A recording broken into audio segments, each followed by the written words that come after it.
that could have brought down the whole operation. I ended that recording and I'll start a new one. Monica should talk. Oh my god. Oh yeah, post that. That's the kind of shit that you want to remember, though. Yeah. All right, is everybody in? I do Yeah. not see Andrew. I will always remember it. What? I'm here. I see you. See in the bottom left on players. Dude, Test is You here? have to hit the arrow up to see everybody. Yeah, but that shows people that are logged off. And then Foundry and D&D Beyond. Can you refresh your Foundry? Because I don't. Yeah, I don't see you in Foundry. See you as grayed out, logged out. What about Kahim Wadood? Why am I away from the whole party? Wadood! Because I was demonstrating. Yeah, now I see Andrew. I was demonstrating that you can click and drag tokens, and it shows you green is your regular movement, yellow is dash, and then red means you went too far. You can't do that. How do you do it? You should just click and drag here. Kill. But if you let go, okay. Goodbye. Oh, dude, if I use dash, I can get all the way to the top of the tower. Wait, what the fuck are we doing? How do I do that? I want to play. You just click and drag. Yeah. Oh, I can go across the whole screen. I can go all the way across Candlekeep in one move. Let's make a Confederate flag. Ready? What? Right. I am Hell yeah! Back when I could fuck my sister and beat her. That's still the South. Yeah, that's still.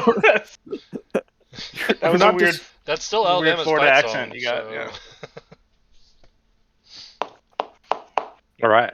In Indiana, you can just pull down kids' pants to check to make sure that they're boy or girl if they're at an athletic event.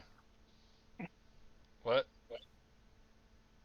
Just if they're at one, like in the stands. The law specifies that it doesn't specify who can check the kids' genders. It just says if it's for an athletic competition, you can like technically pull down their pants and see if they're a boy or girl. The weird part is it calls out school officials are allowed to do it, and like there's no mention of like medically trained people at all.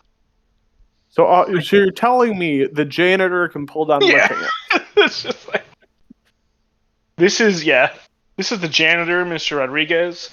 He's seen lots of dicks, lots of pussies, so we're gonna get him to check you out. I see a lot of dicks. Yes. Maybe I'll build her a cake or something. That's a penis? Or something. You show me her penis. Build her a cake or something. Alright. When we last left our heroes, we were at the Bored Weasel in Mayrin. The party had come back from their expedition to Vermelon, slayed some meanlocks, and realized that there was sort of a bidding war going on. A competition to see who could get the contract signed. You talked to a half-elf named Brutiskin. He was a douche. He seemed kind of shady, but he definitely had some knowledge that may have been helpful. Kahim did not know what was going on. Yeah, Kahim thinks that like these people that live in this town can't make a good decision. And there's ice cream and hookers. Hell yeah. So we had just gotten the 4 signatures for the dwarf Thramid to be the one that's going to take over administration of the mine to help grow and preserve the town of Vermelon. The last thing we needed was the name of the company. So we'll cut to Thramid. I just need your company's signature here. Your company's name, rather. Sorry, I've been drinking. We've been thinking about it long and hard for a couple of seconds, and I think we have it figured out. He hands you the quill. And I write it down. And, like, Raleigh's just like looking over the shoulder, just like with a peering eye, making sure it's spelled correctly. Oh, don't forget to. It's literally chicken scratch. Yeah. Because you're a bird. Yeah, and I cross out the word sons and replace it with scions. You I look up at glance to resume. resume. Yeah. Yeah, she's currently hitting on like another elf dude. Who says it was a dude? Dude, I'm a dude, she's a dude, he's a dude. We're all dudes, okay? I'm a pepper. Kahim's a dude. I'm a dude. Okay. So you write down Scions of the Desert Forge. He hands the paper off to another dwarf. Thanks, ChatGPT. Oh, god damn it. Hold on. My dog has something. Norman, where'd you get a sock? They come in pairs. You have 4 legs. It's not gonna work. Got him. Bet he doesn't even know that. One for the tail nub. Can't have cold tail nubs. Yeah. Absolutely BTFO. Okay, so the elf, the one who was talking about the impact on the forest, she was also there to witness this, and she says, "You're making a mistake. This dwarf, that half elf, they're all after the same thing, nothing but wealth." Well, that's what we're after, so... Yeah, we're after wealth, and he's a dwarf, so... We're after wealth and restoring the city as well, that you don't want to do, because you want plants to grow, loser. You had just as much opportunity to make this a viable venture for yourself, and you chose not to act in that way, so we're moving on from you. Have a nice evening. Damn. Have a nice evening. Eloquent. Yeah, Thramid shrugs at her. It's business, it's not personal. Yeah. I mean, I called her a loser. Yeah, just business. What he said. Idiot. Yeah. So as you guys, I think you'll probably stay a night in Marin. But you guys stay. You drink for a while. You get to know a little bit about Thunder Rock Company. There's lots of dwarves here, some humans, a few Svirfnebli, the deep gnomes. Oh god, Kamara, Dark Elf. Yeah. And as you drink with Thramid and some of his employees, he says,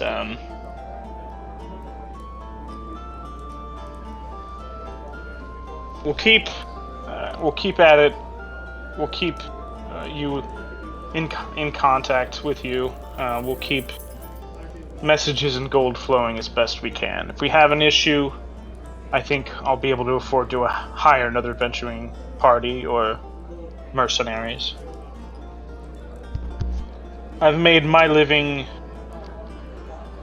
traveling this plane and others, searching for jewels and ores, and I have found that there are all sorts of creatures to be used to assist. I have a few of them outside if you'd like to meet. Hell yeah! Alright. So you guys head out just as the moon is coming out. You see, kind of next to where you tie horses, you didn't notice it on your way in. There's there's 5 like large boulders right by where the horses are tied. And he says, "Yeah, these bad boys right here." And he like looks at you with a smile on his face.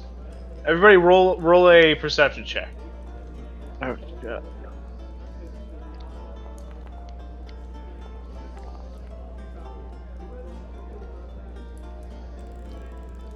Looking for it right now. Goodness. Wow, Resme, you have advantage. You still got 14. Okay. Resme and Raleigh. This man, this dwarf who you've just signed a contract with, is completely insane. Those are rocks. Akir, They're made in a Kahim. rock factory. Yeah, they're rocks. Akir, Kahim. Clearly, these are some kind of creatures with some Rocky with, features. Yes, with some good camouflage. Wow, I'm just dumb.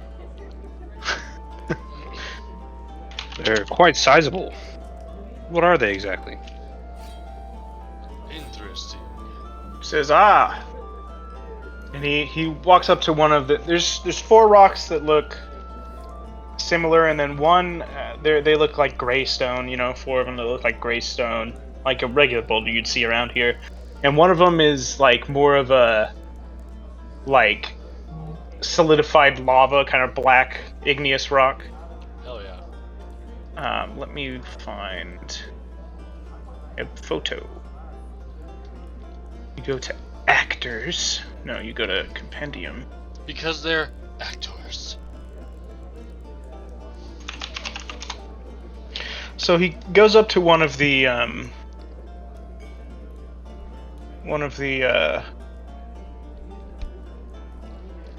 gray rocks, and he kind of pats it, and you see slowly it starts to rumble and then sort of rises, and you see this stone man sort of towering over you. I think. Let me actually check how tall they are. Medium. Oh shit. This is like But- the dwarfs, guys.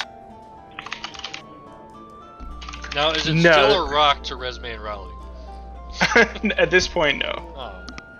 I want to see how. Raleigh's like, whoa, whoa, whoa, whoa, whoa, whoa, whoa. Akir squats. It doesn't say, so I'm just gonna say he's very tall. And he, Thramid says, "This is," and then he opens his mouth, and like, you hear like the sounds of like 2 stones rubbing together, and then like a shower of pebbles falling to the ground. Like he is a Galabdur, creature native to the plane of Earth. We met 100 years ago, was it? Him and his 3 brothers here, and the other 3 kind of rise up. Some of the finest at finding ways to extract ore and making sure that the cave doesn't come down on top of you. And this, and he points to the sort of igneous rock. And he says, "This is one of my oldest friends." And it similarly kind of rises up. And you see about the same height, but very different looking. Somewhat monstrous. Whoa. Ooh. And he says, "This is one of my closest friends. Got me out of a bit of trouble when me and my party were first starting out. There are no better creatures than Zorns to find out gemstones."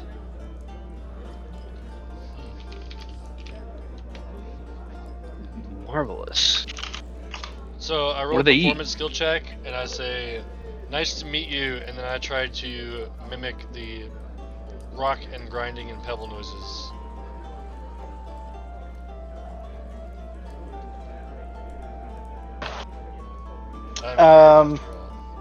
Yeah, or a bird. God damn it, my dog has something else. Why are you being bad? I'm gonna put you in your crate. Wah, wah. He's doing this, so I'll play with him, not you. But yeah, Thramid grins and says, "That's not bad for your first try." But again, you'll mostly be dealing with me and a few of my managers.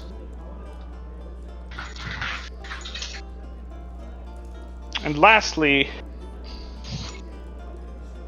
and he kind of gestures to a small rock. This one looks like it's been there for a while. I can't show the photo because I'm currently wrenching something out of the dog's mouth. Alright, give me like 2 minutes, guys. Alright. That Norman. Getting put in the slammer.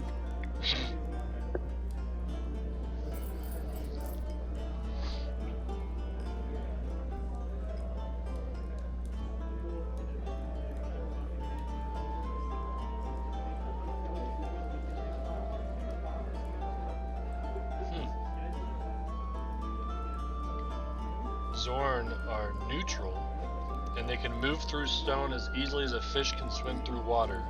But they don't displace stone, they just meld into it and then pop out of it. Interesting.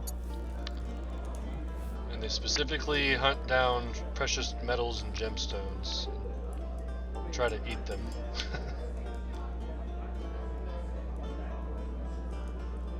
Yeah, this guy's definitely going to be eating some of your stuff. No, Zorn! I mean, if that's what we have to pay him.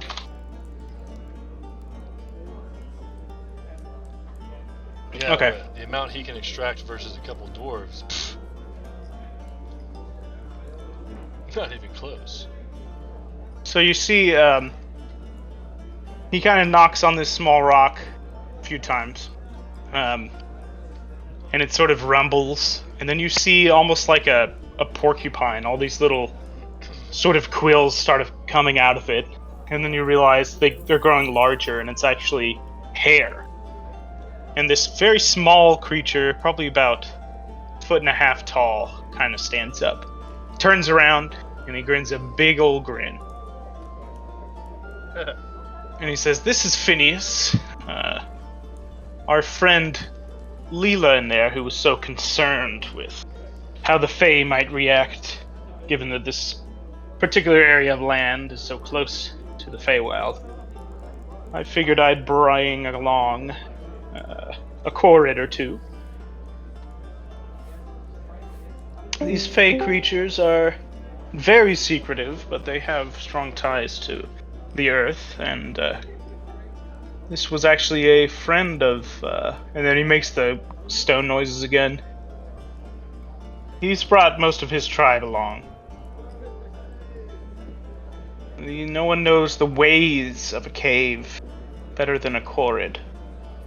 These little guys will be able to scout out where we need to drill in order to keep the mountain from collapsing, keep the mine from having another disaster."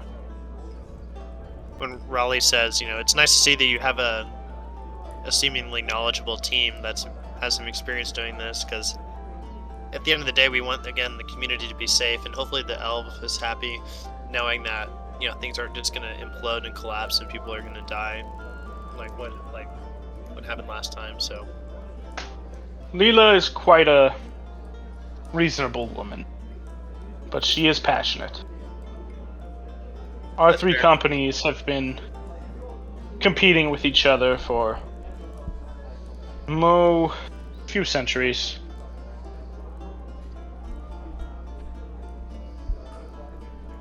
But Business must be booming then. all's well that ends well. yes. So I have no doubt that we'll be able to keep not only Mayrin, but Vermelon afloat. And keep the mountain from getting any shorter, from the mine collapsing or razing the forests, as you might have heard her accuse Brutiskin of, which he certainly is guilty of on occasion. Well, there's no telling where our adventures will take us, but it's reasonable to assume we may end up back here at some point, so we'd be happy to come in and check out the mine at some point once you guys have gotten some progress started, and maybe we can all share a drink with some down in the mine, or up back here at the bar with some, and tell some tales of success together. Of course. Well, I plan on constructing a new alehouse in Vermelon. Last thing before I return to my company. obviously I've brought many of my own men, but it is my duty, as we shook hands, to try and revitalize this town, Vermelon. So I will be hiring other people from Mayorin or other places to come in and work the mines, and also to, I'll be putting out flyers if people want to come open a bar. I'll help invest. We'll need a smith. We'll need clothiers, weavers, farmers, traders. There will be people from this community and others all congregating to make a new one in Vermelon. Are there other people with him? Is it just him and these monsters? Oh yeah, he had a whole table in there of some dwarves, humans, a couple Svirfnebly deep gnomes.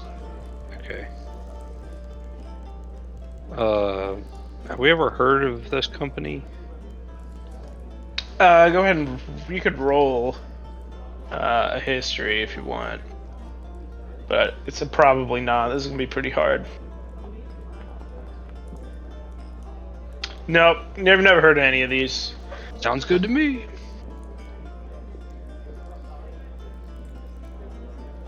Do you need anything else before we part ways? No, I will send for you at Candlekeep. Your mind's in good hands.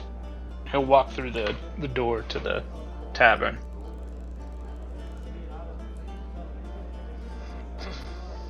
You guys gonna stay here at this tavern? Oh, I don't know. There's an inn in Marin. I don't think the tavern has one.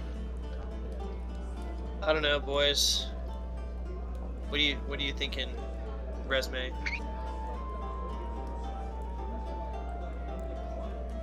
So we're just letting them take over the town and build it out, right? Yeah, that was the contract. Yeah, do you want to stay here tonight or get on the road this evening? Yeah. I say we stay here tonight and go at the first dawn, so we don't have to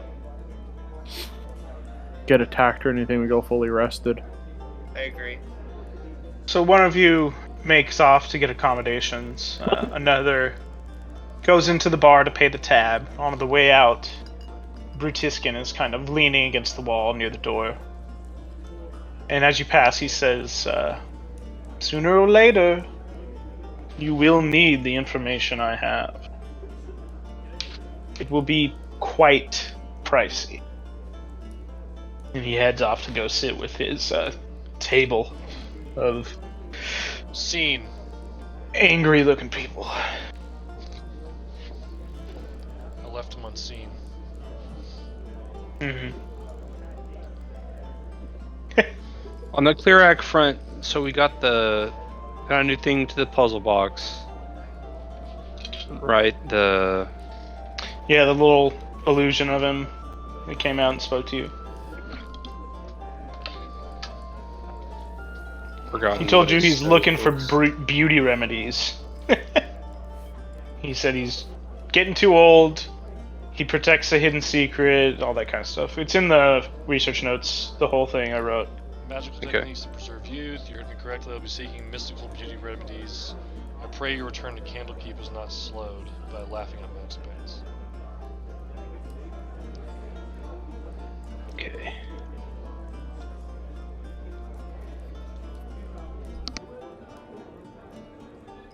So you guys head into the inn, get some meager accommodations, settle down for the night.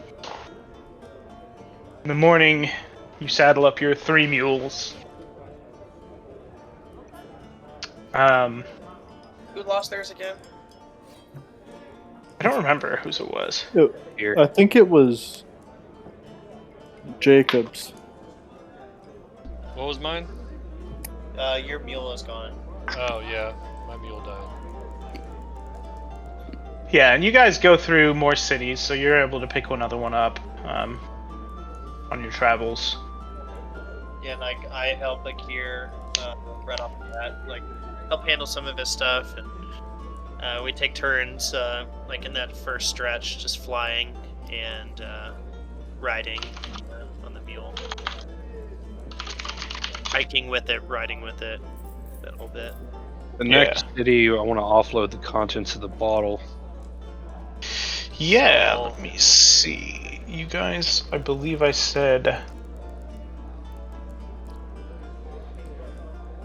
we're in the Starfire Mountains. So yeah, there's a. You know, you guys are going through the whole country of Om, so you stop at a city, one that you probably have been to before on your travel up from Calimport.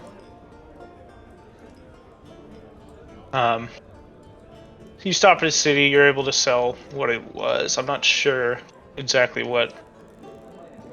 It was iron ingots from Yes. the town, and then some stuff. Wherever Resme got the drinking horn from, there was some other stuff. Yeah, so I mean, you'll get 100 gold from the iron. I'm not sure what other. You'd go look back, I We guess. got platinum. Yes, so that. That we could use for weapons. Yeah, there's a smith, a Candlekeep. You guys are gonna talk to.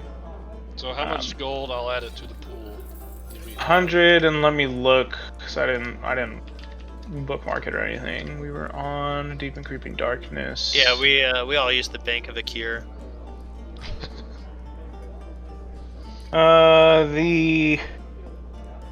You found 50 gold in there, and then you found the drinking horns worth 120 gold. You also found goggles of night. Oh yeah, make sure you use those. Can I keep the drinking horn? Unless we really need money, you can keep it. Yeah. It could be the last thing that we sell. Yeah, I'm not opposed to why it. not to if you? Yeah. Yeah. Like, we're like struggling for money to get food and shit, then the drinking horn's gotta go. Yeah, that makes sense. It's our nest egg.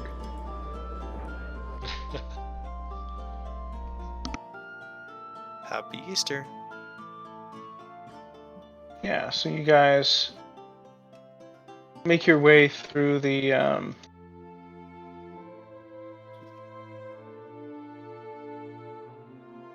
Land of swirly twirly gumdrops. yeah.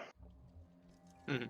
You guys go through the woods, through the fields, through the mountains, on your way back to Candlekeep. And as you get there, the last days of autumn are beginning to slip away. You each sort of clutch your cloaks tighter to your bodies as winter is here. It's a nice snowy day, a snowy night when you arrive at Candlekeep. As you head to the House of Rest,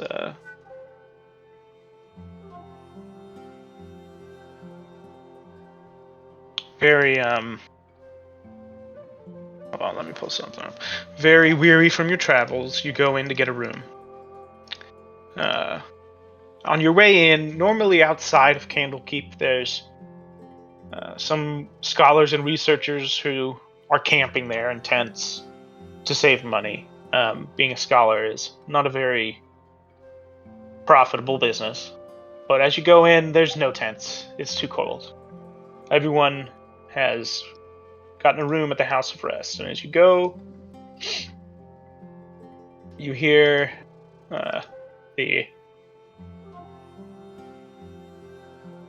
you hear them say, "Oh, I'm sorry, there's no rooms. You'll have to see if there's any beds left in the Firefly cellar." You recall Firefly cellar is the bottom floor of the hearth. Yes, the Firefly cellar. It's actually beneath the House of Rest. Hmm. The hearth is the bar. So, you know, you've never explored this part of Candlekeep, but as you walk in to the cellar, you walk down this big metal hatch, and instantly it's feeling a little warmer. Hmm. Let me find. I'm sorry, this adventure this particular book is organized so poorly.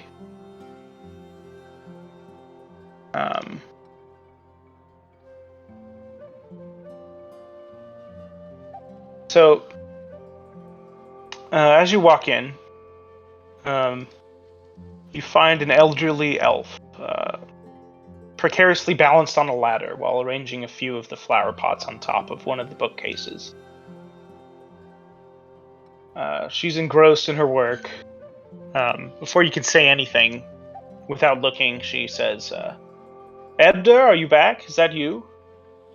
And you hear from somewhere below, kind of annoyed grumble, I never left. She says, oh? And she looks over to you and says, oh, visitors.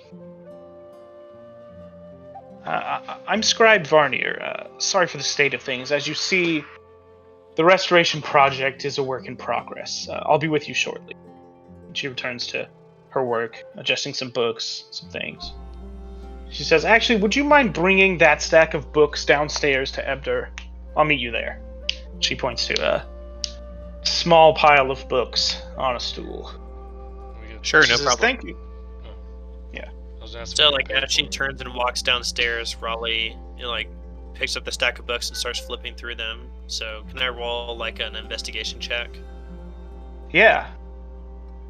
Yeah, sure.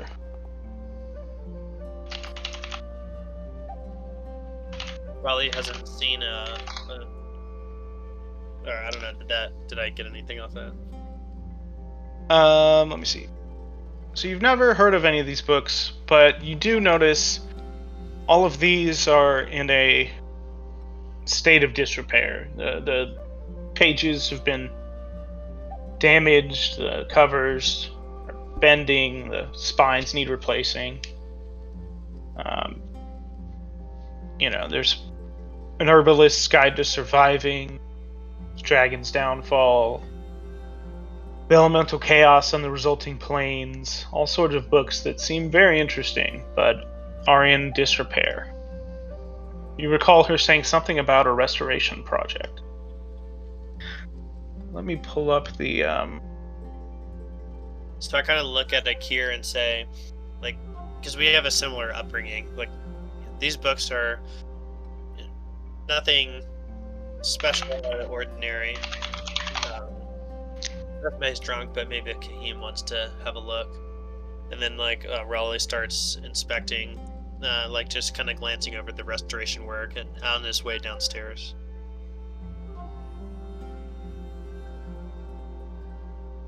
Yeah, so let me pull up the Firefly Cellar. I have it somewhere.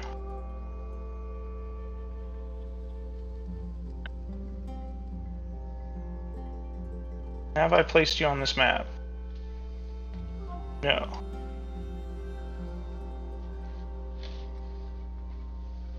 Okay. Let me copy the four of you. And I will describe this room.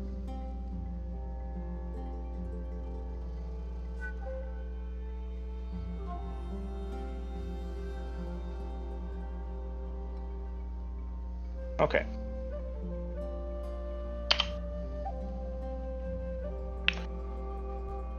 So, this circular room contains curved, dark wood bookcases packed with books of assorted shapes, sizes, and ages. Flowers in ceramic pots line the tops of the shelves, giving the area a sweet fragrance. Alcoves are placed at regular intervals around the perimeter of the room. 4 of them contain polished bronze statues of bespectacled scholars, and 3 hold overstuffed chairs.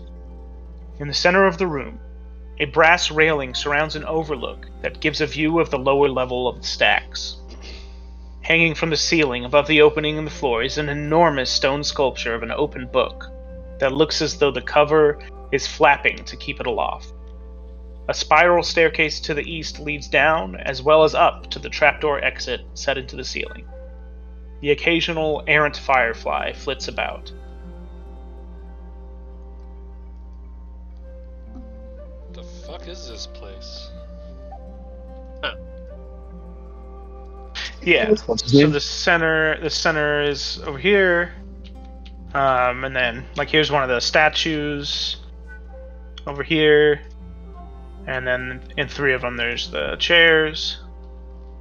And in the center there's actually a little elevator for lifting books up and down from the bottom.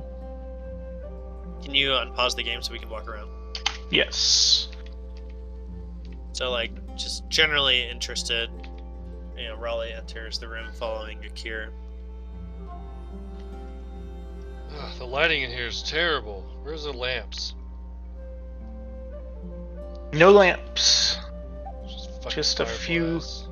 Yeah, there's jars above you and around filled with fireflies. They're lighting the room.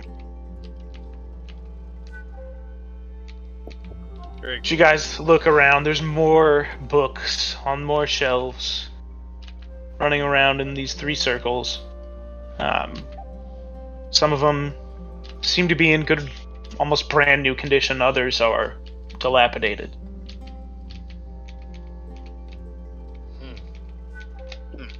Okay.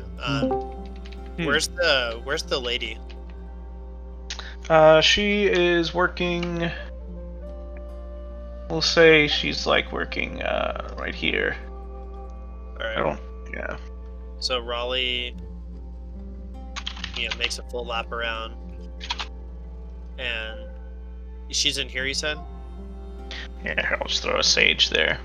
Okay. So Raleigh, approaches her after a look around and says, "Like, this is quite a collection of like very diverse amount of works. What's the story here?" Well, I'm actually not sure who started keeping books here outside of the library, but most of these are books we have copies of in the Great Library that we wanted to be more accessible for seekers who do not have easy access to the works in the Great Library. So we put them here near the House of Rest. But over the centuries, these have not been kept. She kind of lowers her voice. They have not been kept as well as our standards normally imply. Is there someone in particular to blame for that, or how's your staff doing? Oh, it's been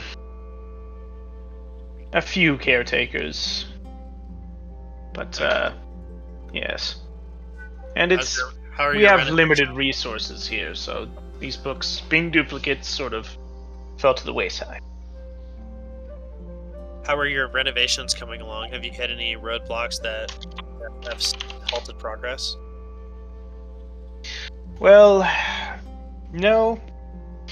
It's just slow work, we have to take each book shelf by shelf, determine what needs to be replaced, gather the materials, make sure that we have someone on hand who can read and write in whatever language the particular work is written in. It's just slow-going work here. There aren't many about in Candlekeep, as you know. So Raleigh, still somewhat engaged in the conversation, kind of walks across the room to Kahim and just said, what do you see? Seems like another font of wisdom. Fallen in a state of disrepair, but I'm sorry, we aren't just here to evaluate your progress, but there's no room in the inn upstairs. We were hoping to secure a place to stay for the night. Of course, yes.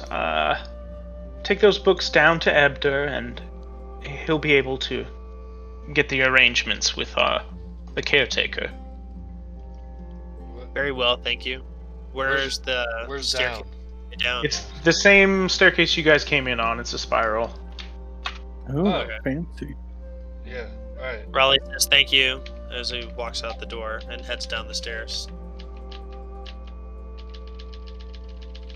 Yes. Let me zip you guys over here. Jacob lacks permission to update token. Okay. What? Okay. Let me find the description of this particular room. God, they need a lot more fireflies in here. Yeah. So after getting to the top of the stairs, looking ahead of him, Raleigh's kind of tired, and actually just by happenstance, a feather shakes loose from his body. So, Right, but you're going down, not up. going down. Okay. Yeah, because you're in the cellar, so now you're 2 floors down. The musty smell of old books hangs in the air here. Concentric rings of bookcases dominate the space, with a heavy granite table occupying the room's center. The table would be a circle, but for 6 semicircular gaps cut into it around its edge, creating space for 6 chairs. Small stacks of books rest on the table along with a candle holder that contains firefly-filled jars. You see, sitting at this table is, presumably, this Ebder character. Ebder?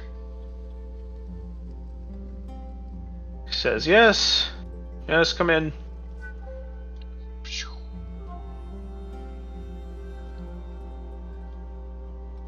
Oh, I can't see you. I have to walk all the way around the table. Oh, really? Yeah, the table's Hold blocking on. vision. Man. I take a Oh, Raleigh. wow, that's supposed to be a transparent wall. Oops, fuck, I just put another wall in. Where'd you go? Hey. Oh, okay.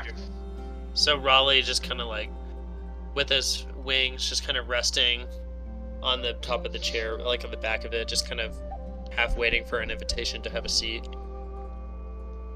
He says, please sit. Keep your voices down. I just put my daughter to bed. I perched up on top of this ladder. I'm just sitting there. Raleigh Yes. perches on top of the chair instead of sitting in it. Are you guys gonna present him with this pile of books? Yes. So as you present, he sort of pinches his nose and kind of sighs. He's like, no, these aren't for me. These are for Cthulhu. She's just down that way. And he points in a direction that I'm going to determine by looking at where it is. Sounds reliable. Yeah. He says, downstairs, the second door on the right. All right. Shall we use the same staircase to continue going down? Points over here. All right. Thank you. And it's downstairs. Right. Oh, damn it. I'm in wall mode. Spiral. Oh, that's not... You guys gotta be in, like, a line here. Sorry, you're in the middle of outer space. I didn't know we were playing that type of campaign. That sounds fun. Oh yeah. We'd all suffocate. Just run into Elon Musk on Mars. I don't know why they didn't put any fucking... Different game, a different RPG style game. We should play a Quiet Year whenever we're finished with this in 10 years. I don't know why those lights weren't on, sorry. Ooh, door! Okay. And Akira flies up to it. Yeah, hold on, let me describe to you this particular room.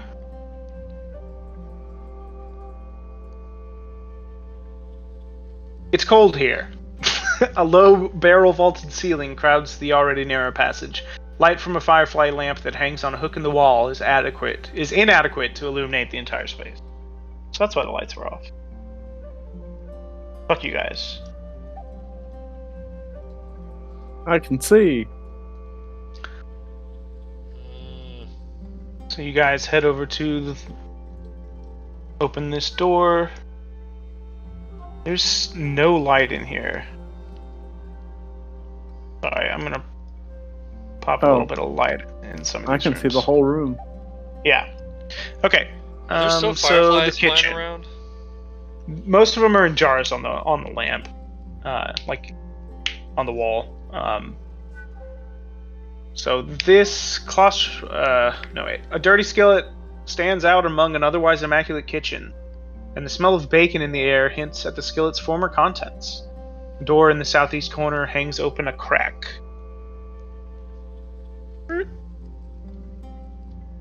So he said that she's over in this store. Can't move through that. What the hell? Because it's in between. It won't even let me move diagonally. No. It's on a wall. Let me delete that piece and also that piece. So I'm like in the wall. Yeah. It's fine because I can't see through it. So Yeah. Yeah, it's fine. I'm just opening doors. So you guys knock on the. Oh god, these are people's rooms, dude. Yeah, I open it and then I just immediately close it. I'm like, oh shit. Yeah. So in this middle room here, you find Cthulhu. Let me get a Cthulhu. Just throw another there. Okay.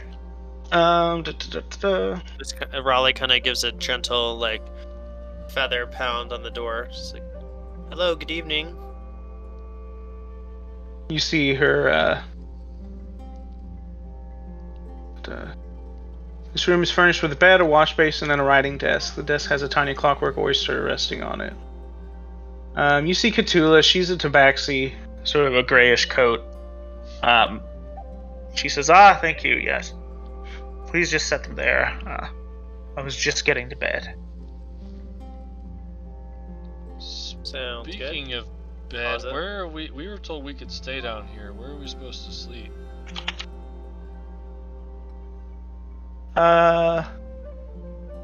She says, yes, you should be able to talk to Crinkle about that. And let me see which one of these rooms is Crinkle's. Okay. So at the end of the hall, you see a Kenku sort of shuffle out. And he says, more visitors. We only have 2 rooms available. Alright. So that's fine. I think we can make that work. So okay. God damn it, dude. I'm feeling so dumb trying to open things today.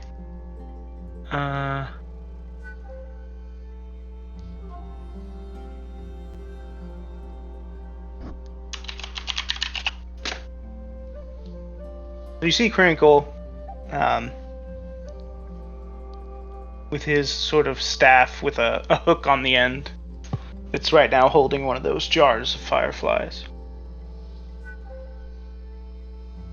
He's pretty old for a Kenku, but he says, okay, I believe this door next to Cthulhu's is open and available. Let me make sure I'm getting the right ones. Yes. So this room is open. There's lots of beds in here. A beautiful painting of Candlekeep on the south wall looms over the 5 beds that crowd this room. A narrow shelf tucked into the northeast corner holds jars of fruit preserves and pickled vegetables. So we have this one, and we also have the one all the way at the end of the hall, on the right. This one also available. Sorry. Alright, which ones do you guys want? I don't really care.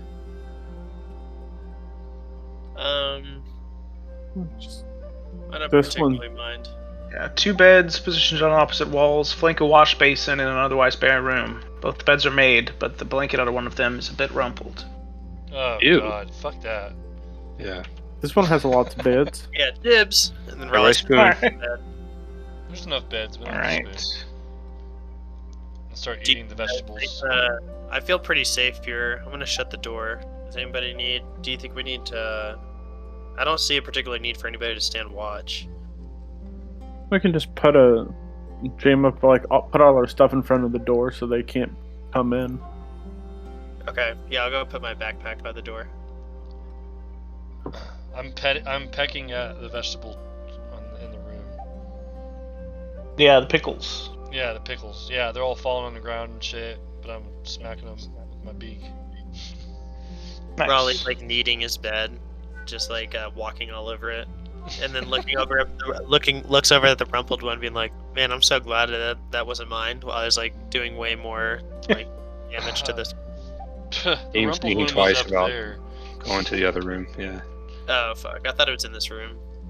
No, these beds are nice, and neither one of them are really used for a minute here. But you guys drift off to sleep. Everybody gets a long rest. I don't think you need it, but if you do, take one. I'll do it anyways because I don't know if I've used anything.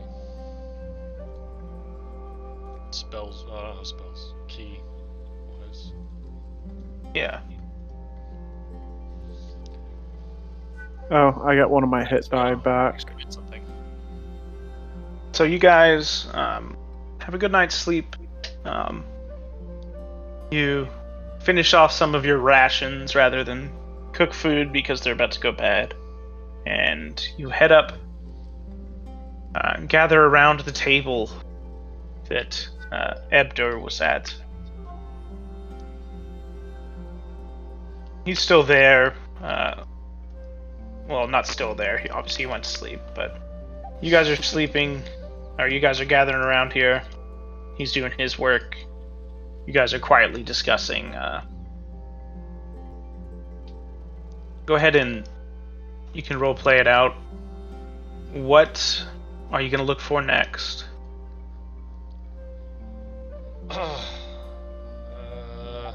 Will. I'm gonna pull up the. I suppose we should talk to who's that girl that's been helping us, Candlekeep? Irony. Irony. Yeah. Yeah, a little bird comes and flies in and says irony and flies out. Yeah, irony. That's who. Yeah, maybe we can talk to her and see if she has any more information or any leads on anything. And maybe there's another one of the masters we could talk to. Well, and we can also ask about beauty remedies. Yeah. As you see, Ebder's kind of humming to himself as he's working. Resme, you notice, you know this tune he's humming, and without realizing it, you realize you're humming it too. Everyone else around the table, you all kind of realize, yeah, you've caught this tune before somewhere. Don't remember where, but I asked Abdur, where's it? What is this song? Where's this from? It sounds familiar. he blinks. He's thinking, I have no idea. It's catchy though. Yeah, it is. Suspicious. As you guys are talking, you notice it's getting harder not to hum along. It's just, it's such a bop.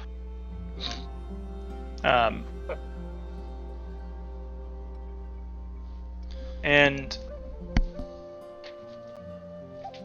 you notice Varnier as she walks by, she's humming it, and then her ears kind of perk up. She freezes.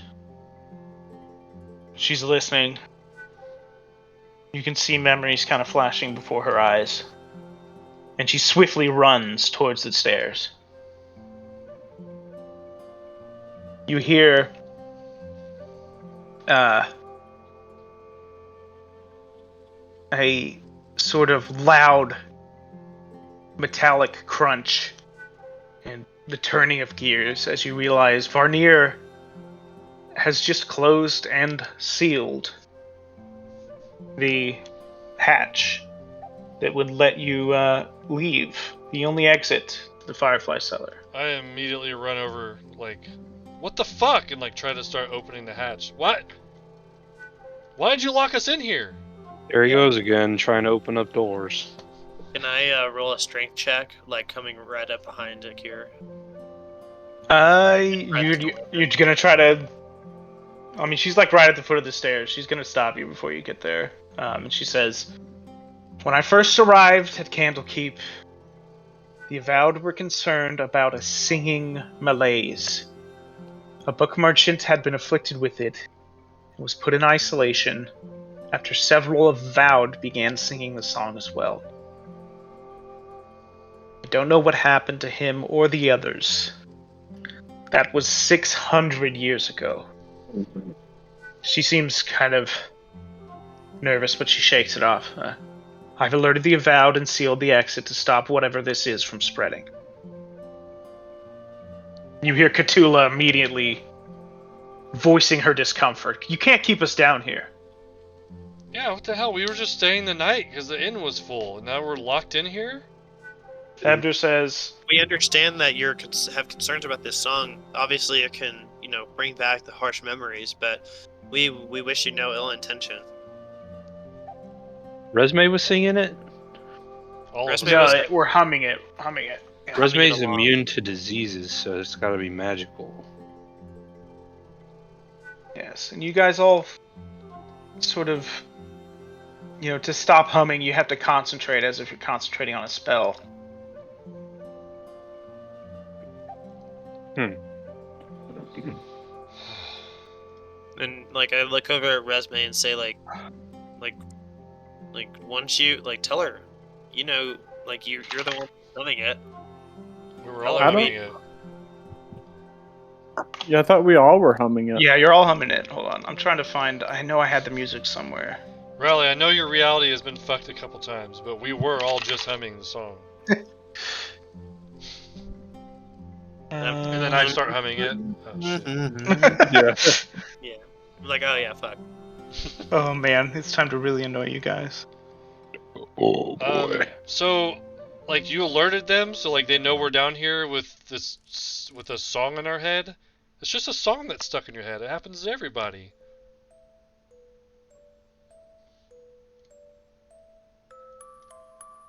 You feel this music kind of in your head. You keep humming it. You realize, it's getting harder and harder to ignore. You're humming it louder and louder until you're humming it forcefully, at a speaking volume.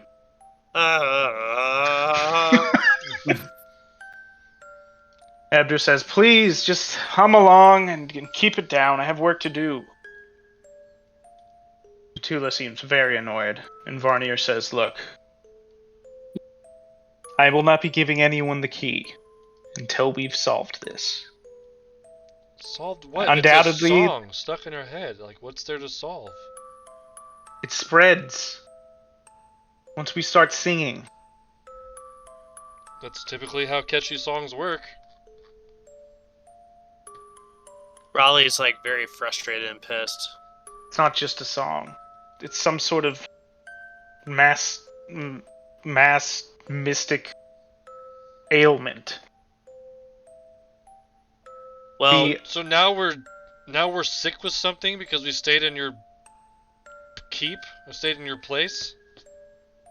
If I had the answers, do you think I would, if I could flip a switch? Probably they don't have that idiom in Candlekeep. Did you know about it before we showed up?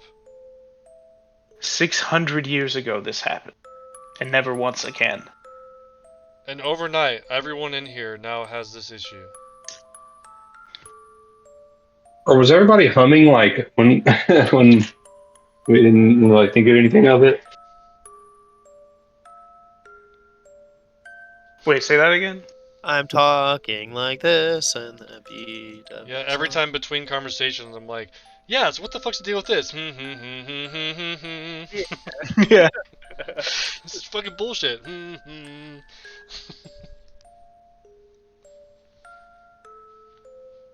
Was everybody just humming it when we came in and we never noticed? No, no. This is new. Well, it's 600 years old, but it's new. Okay, so now what? What do we just stay down here for however long? There are many. She's concentrating on not humming. There are many, many knowledgeable scholars just above our heads. They'll be working on whatever they can think of. When they have a plan, they'll alert me, and hopefully we'll be able to. And then she like breaks to start humming again, and then she's like, "We'll be able to get through this, but I'm not As she's talking to risking me, Candlekeep falling." my eyes gloss over, and I'm just kind of staring at her glassy-eyed and humming the entire time she's talking to me. Yeah. Raleigh lifts up his wings and puts his like wings over his like tiny little ear holes and just like kind of slowly shaking his head like he says, "Not again, not again.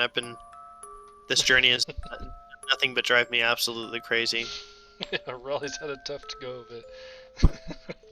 Fame sucks himself into the bottle. Is he still compelled to hum?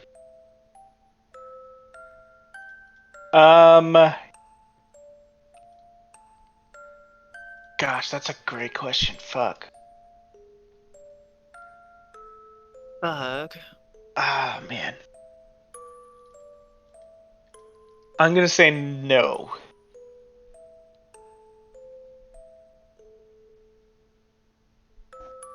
Fame just kind of chills out and listens to what's going on around him.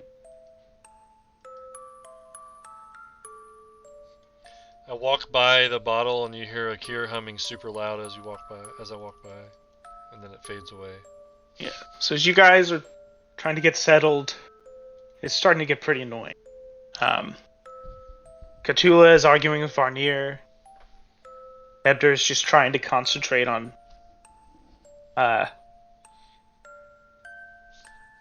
his work. He's finding it very distracting to hear all these in unison humming. And in a few minutes pass by, and you see a small girl running up to Ebder and saying, "Daddy, Daddy, there's a song in my head." And he says, "Yes, it's in everyone's, little one. We're gonna have to stay down here for a time, but I'm sure we'll be all right." So like Raleigh walks back into the room here and like, all right, like, what's the plan here? We got to do something. Resme's just making a little dance party while drinking. I'm like, I'm going out. Raleigh's going crazy, pointing over at Resme, like, look at this fool. Like, I wish I was having such a good time. Should we like look for? Should we like just investigate the perimeter and see if there's any like books that can help us, like any sort of knowledge base? Like we're essentially have unlimited knowledge here. Resme, the little girl walks up to you and says, "Where'd you get your armor?" From the Yeah, armor where did I store? get my armor? I had it made for me from where I'm from, little girl. It's shiny. My name's Galeby. Nice to meet you, Galeby. Galeby. Galeby. I'm Resme. Raleigh, like looking around, looks up and across the table, and all the way, like 50 feet or so, in front of him, he sees a door and just immediately takes off, just heads straight for it. All right. I walk up to the little girl and say, "Hi, I'm do do do do do do do." Raleigh opens the door. All right. Let me describe this room to you. This room is a room All around, fireflies float lazily about like embers caught in the air. 3 writing desks sit against the north wall, with a sheepskin rug beneath each one. On one of these desks rests a book besides a stack of papers, along with a stoppered ink jar and a porcupine quill pen.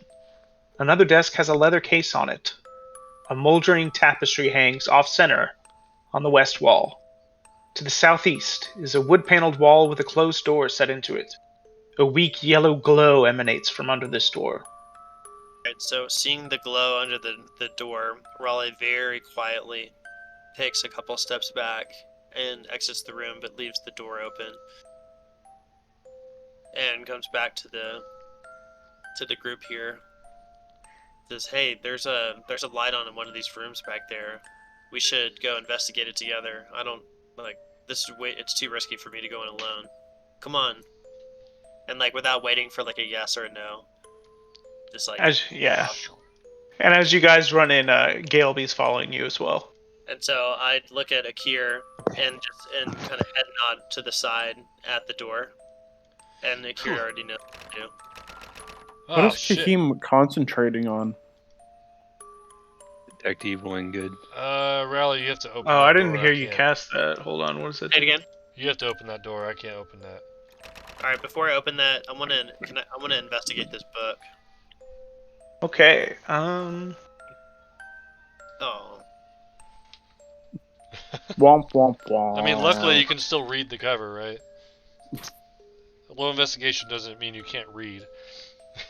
yeah. I feel like I'm going crazy. The title on this is too damaged to read, but this room is dedicated to. This is the scriptorium, dedicated to copying of texts, and you can tell this one is being worked on. Right next to it is another book that's being in the process of being written. So someone's copying from this moldering old book into the new one, making a fresh copy. So without further ado, Raleigh opens the door with the glowing light underneath it. It is locked. Well, Galeby says, "That's where the fireflies live. Crinkle won't let me go in there." so Raleigh kind of bangs on the door and says, "Hello, is anybody in there?" There's no answer, just a buzzing of thousands of wings. So Please Raleigh, open up. yeah, Raleigh gets his thieves' tools out. Okay. Duh, duh, duh. You do your best, but you are not able to get this door open. She says she's looking around Resme's hip. I was about to say over her shoulder. And she says, "What you doing?" Like Raleigh puts the lock picking set like behind his back quickly, swiftly in a way that they don't see, or the girl doesn't see, and just says, kind of like the typical like cartoon, just like walking away with your hands behind your back, whistling. And then Okay. I'll let you pick sleight of hand or deception for that.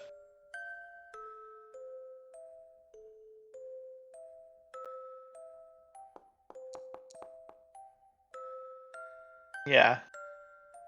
She shrugs and she says, "You're funny." And Raleigh just says, "Oh, no bother," and kind of frustratingly walks out of the room, unable to access the door. Yeah. So right around this time, let me pause real quick. Okay. Sorry, I had to take dogs out. So I look at Akira and say, "Yeah, you, kind of like more so like carefully whispering so the girl doesn't hear us in the room, just telling Akira like, yeah, I was unable to pick the lock to that room. They're saying that's where the fireflies are, where they live, but I can't get in with my lock picking tools." Well, damn it, we need to put more light around So- here. They just nods. I imagine. Yeah. Before you can continue this, A shrill sound tears through the firefly cellar, overpowering all other noises.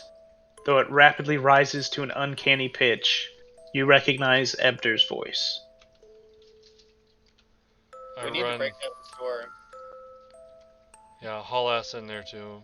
You see Ebder, his eyes bulging in terror as he hums the melody. You realize he's not responding to when you call his name. He's completely paralyzed. He's cold to the touch. He's just humming the song, full volume over and over and over. I give him Galeby a- runs up to him and says, "Daddy!" Kind of shakes him. Crinkle kind of tries to bring the child away, but she's too fast. I give him a good old slap. You slap him and he kind of snaps out of it for a second. And now I get to roll something. That's my favorite part of this game. That's my favorite part of the role-playing game. Rolling Yes. and playing the game. Roll for initiative. Yeah, now you're Oh fighting my Ebder. goodness. I need everyone to make a dexterity saving throw. Oh, Oh shit. Because I slapped him? I think I might automatically fail that Why? oh. Oh, in the bottle. damn it. Oh, you're in the bottle still? Okay. Yeah. We'll figure it out. Fuck. I got a +6 and I got an 11. Alright. Out of nowhere, a random book flies off the shelf at every person here. Gets a book kind of thrown at him from out of nowhere. Resme manages to put her shield up and takes no effect. Raleigh manages to duck under the table quickly. Akira, you take a book right to the noggin and take 3 damage. Ooh. And if you automatically fail, then you'll take 3 as well. See how much health the bottle has.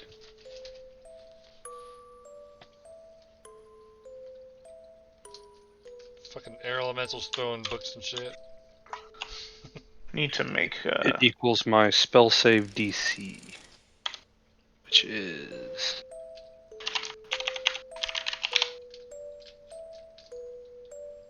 13. Oh, that's Oh. not supposed to be happening. That's not supposed to be happening yet. God damn it. Oh Got- god, we're about to fight someone. Sorry, no words. Forgot to hit the repeat button on this thing. It fucking annoys me.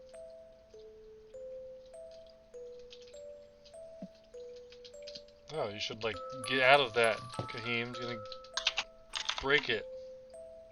Yeah, get out of your bottle.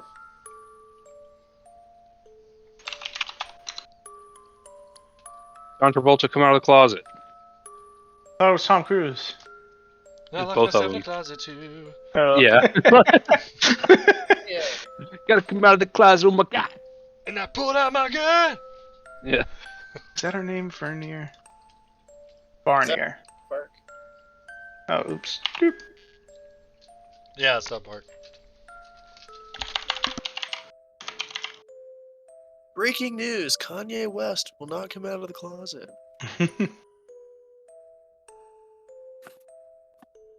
So you feel there's something exerting its influence here. Hebder's kind of back to normal, still humming.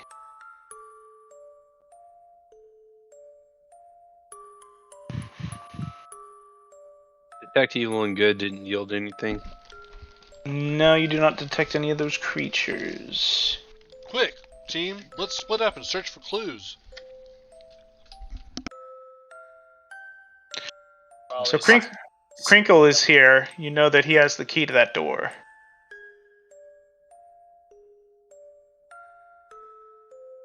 Yeah. Kahim pops out. The firefly door? Yeah, Oh. Crinkle is the caretaker here. Hey, Crinkle, can you open up that one door over there in the scriptorium? Mm, Before I kill you. fireflies should not be disturbed. It keeps like humming. Give me a reason why we shouldn't investigate everything in this entire place when we're locked in here and we're humming this tune. Dude, fair Books are point. flying at us. Why shouldn't I just I'll listen to you. Just give me a reason why I shouldn't go in there and investigate it. He already said the fireflies shouldn't be disturbed, but he's like, fine. He hands you the key as he's kind of sits down, rubbing his head. Wait, let's Rubbing her grab these head. fireflies. I Yeah. look over there to him and say, "Thanks for the key, but am I in any sort of danger by opening this door?" YOLO. Yeah, fuck it. And he doesn't No. answer. So Raleigh says, "We'll be back."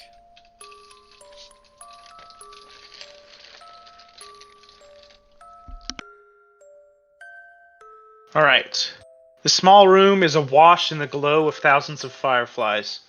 The luminescent insects flit around inside more than a dozen glass terrariums that fill shelves along the walls. A steady plinking noise results from their bouncing off the glass. Shallow wooden boxes are packed on the lowest shelves. Like Raleigh's careful to not want to disturb them too much, so He just disturbs them a little. just a little. And I guess I want to investigate what's in those. What is it? There's like some sort of containers underneath. Yeah, there's boxes on the lowest shelves. Yeah, I'm gonna investigate those. Yeah, roll investigation.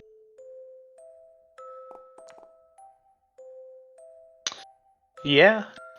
This is jars and vials of some kind of liquid. You see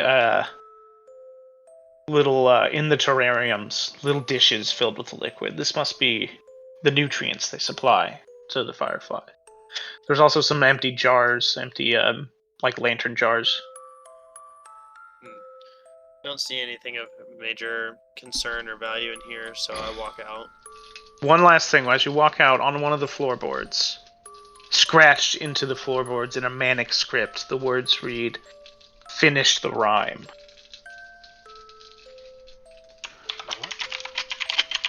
I look down at the floorboard and point it out to the posse. Say, look there, finish the rhyme. What do you gather from? I don't like what rhyme Is that the song? Does the song have lyrics? God damn it. Alright, hold on. hell?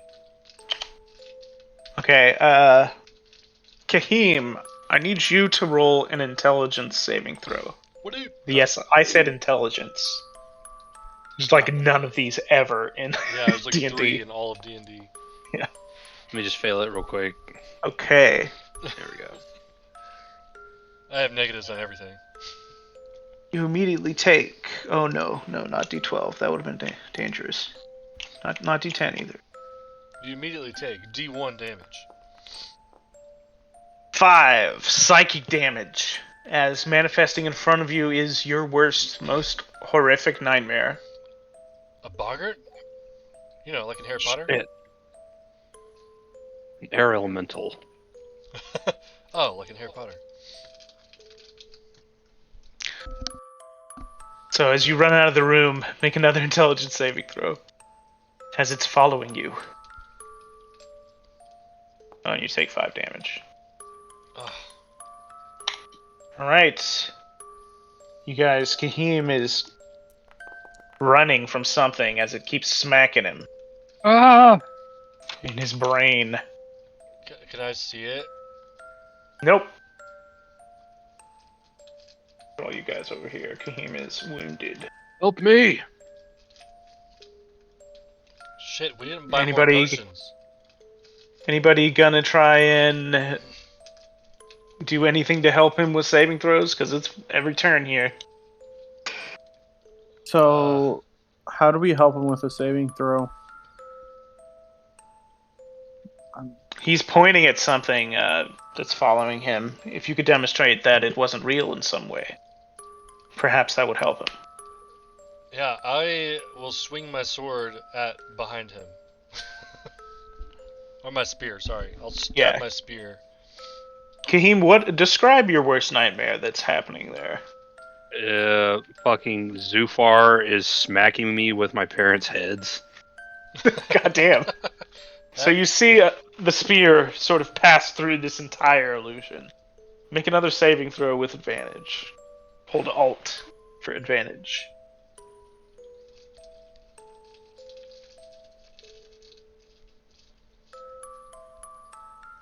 Trying to beat a 12 here. Ho! And right as that spear goes through, the illusion sort of dissipates. And as this commotion, Kahim was shouting, as you sort of come to continue humming, you realize you hear some singing coming from the room you just exited.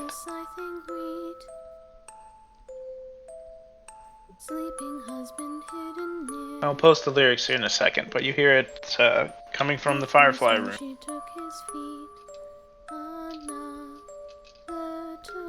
I'm not going back in there.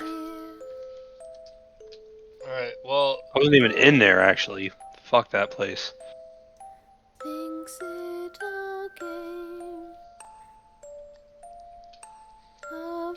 does this have to do with the rhyme? I would assume so. Oh fuck, I didn't realize it was paused. Yeah.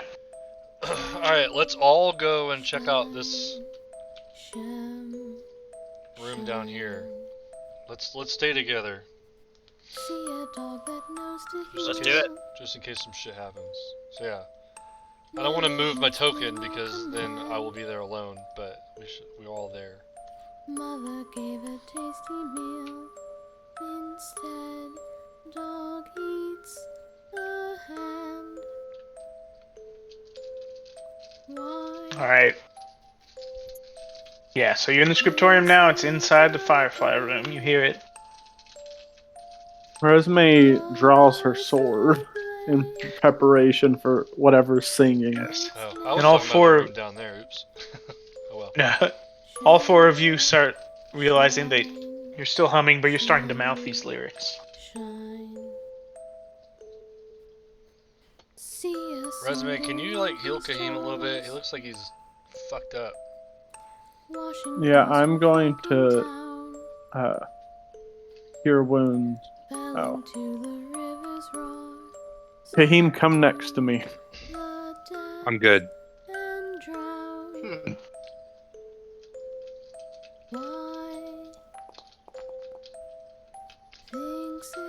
Thank you. Alright, let's go check out. Okay, I walk up and I slam the door shut. I'm like, fuck this shit. You Alright, leaving? yeah, fuck that. I Yeah, don't Buck wanna... just took him out. Did I see anything whenever I went to go close the door? It was wide open. No, just the fireflies, and you hear the singing coming. It sounds like it's under the floorboards. Alright, let's go down here and check out this room down here. And then we'll go down Alright. down in the basement again where our rooms were. I'm with you. It's some shit. So the person who made this like little music altered their lyrics a little bit, but I'm just gonna show this to you.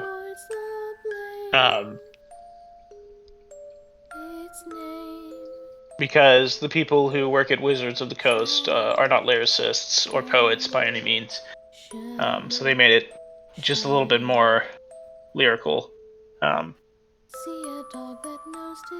But we'll keep the handout as sort of what it says, I guess.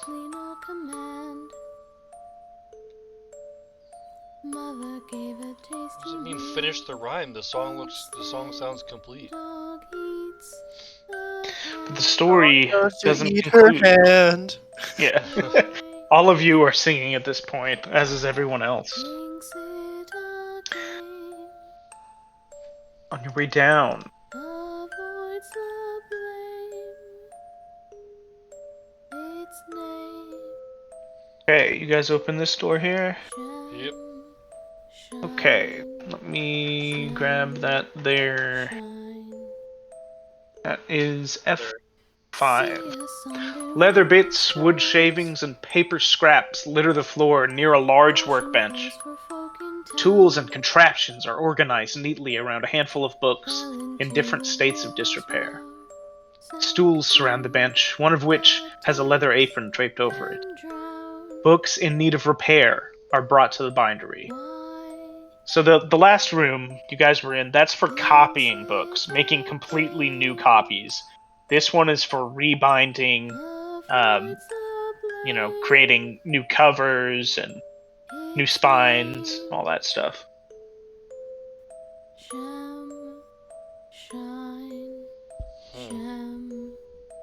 Why don't anybody gonna go in there all the way and look at the books on the table? I will. Yeah, walking side by side, like we're all locked Yeah. arms and shit. No, about to get bucks. Remember, he says one of us might die. Oh yeah. And So Raleigh kind of stands in the doorway and just like kind of keeping an eye, just generally with like his bird foot in the door, so that way it can't shut on us. Okay. You see a couple books and a ledger. The ledger has title of 4 books, each one with it's sort of a table, the title, and then a column for repairs needed. So you see festivals and festivities of ancient Cormier, and under the repairs needed it says replace cover. Living a dream, 3 years among stone giants, replace cover. Shemshime's bedtime rhyme, repair spine. I Halfling instantly. superstitions, rebind. That's in the song, right? Yep. Yeah. So is Shemshine on the table? That is the only book on this list that is not here. Okay, alright, we need to ask them what happened with that Shemshine book. Why is that Raleigh- book missing and we're now singing a song about it? I Alright, know what I can say. Just like careful, don't finish the rhyme just yet until we know what we're dealing with. Let's just like read it or say it out of order to each other if we need to. But there's no telling what would come of this if we finish the rhyme. Okay, I need Akir, Crinkle, and Galeby all to make wisdom saving throws. Actually, not Galeby, she's a kid, I don't have a thing, so we'll do God Varn damn here. it, dude. What is up with all of us failing? Shit. God. Alright, Akir, you take 9 psychic damage, and you make a melee attack against Crinkle as your Whoa. hand moves on its own accord. Oh no, my fists are dangerous. Fuck. Alright, and then Crinkle. Do I just do it and I don't know why I'm doing it? Yeah, you kind of black out a little bit. Yeah, I immediately am like apologizing. I'm like, oh my god, I'm so sorry. Like I don't know what the hell's happening.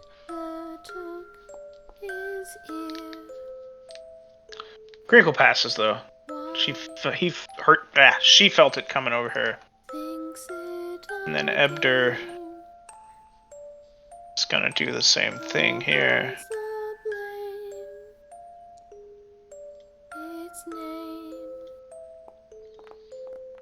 Oh man. Oh my god!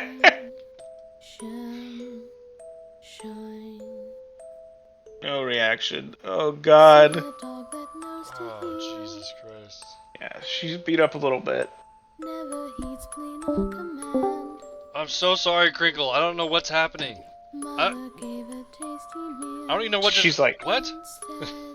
She's just holding her rib, like, Ebder manages to make the save. Oh wait, no, he doesn't. My bad. It's 14. Ebder's gonna take 3 damage. And he kind of, with one of the books in his hand, he just kind of like smacks all the work he's been doing off the table. He's like, God damn it. Yeah, he gets upset about doing it. Oh, shit. Yeah. Alright, I guess I'll drink that. Resume, hold him. See a son doing his chores. Let me go grapple Akir. It's not applying the healing. Kahim readies, Did you target yourself? Oh. I can do How it. did I I can even hit. target myself?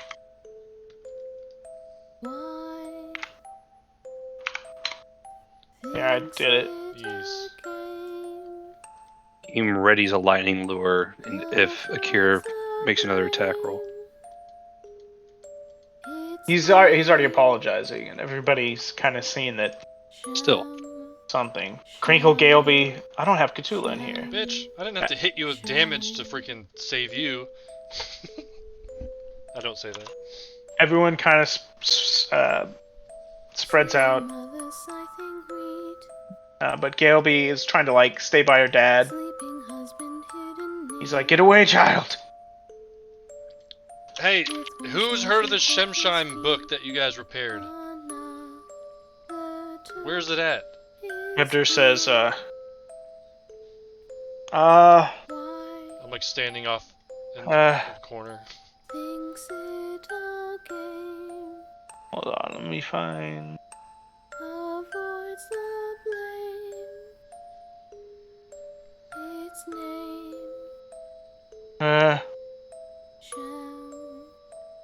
Crinkle.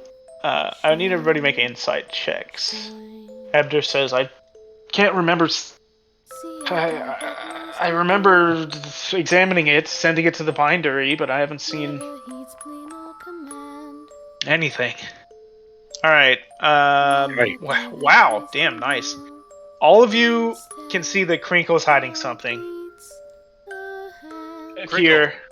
Yeah. Tell me before. Punch her again! Before I cut you. Crinkle, what do you know about the book? Nothing? We're all singing about it right now. Nothing? Nothing. We need the book. Something about that book. Look, we're all singing about it right now. Shem, shine.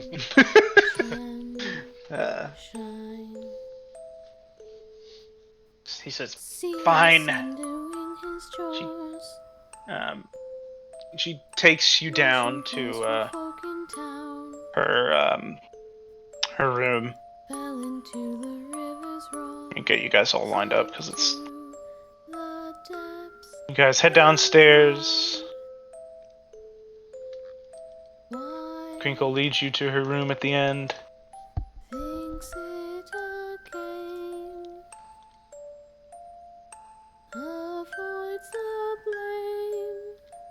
End of the hall. I don't know why they chose to make this room so much more glowy than the room with all the fireflies in it. But let me read F11 to you. Because Crinkle's been holding all the fireflies, that bitch. This room is crawling with wingless, larval fireflies. Hundreds of these tiny glowworms cling to every surface, shedding light throughout. A canvas hammock hangs between 2 pillars near the center of the room. An engraving of a goat wearing a crown leans against the north wall.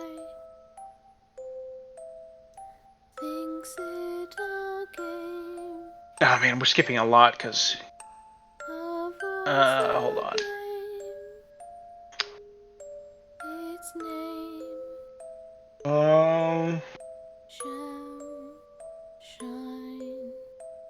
Man, I shouldn't have let you guys learn that. Fuck.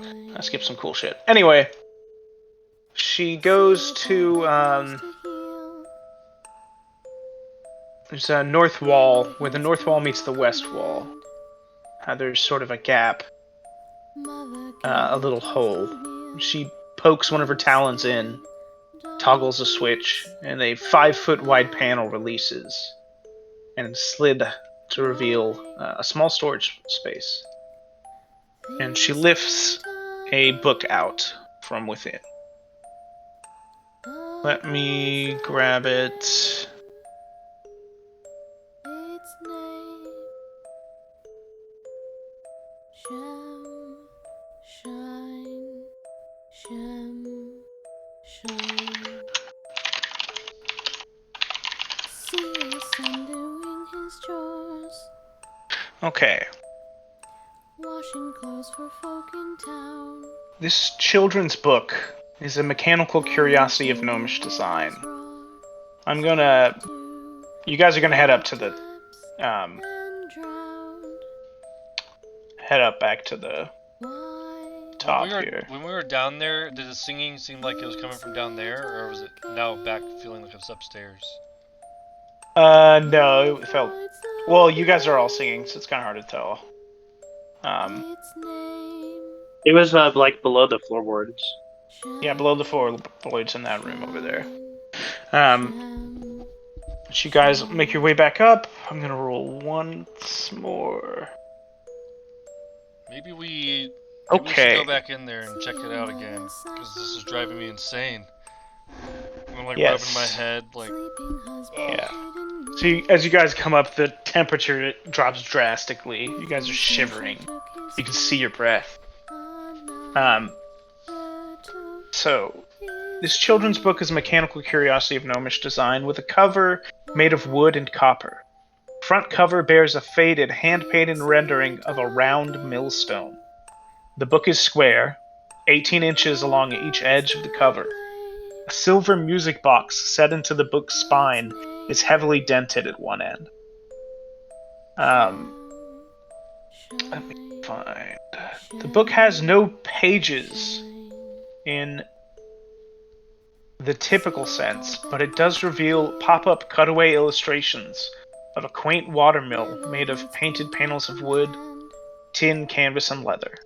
It's a clockwork device designed to animate 4 separate scenes, while a music box built into the book's spine plays a metallic tune that implants a rhyme in the minds of those who hear it, apparently. Let me find... there's like really good pictures somewhere, I remember it. Ah, there we go.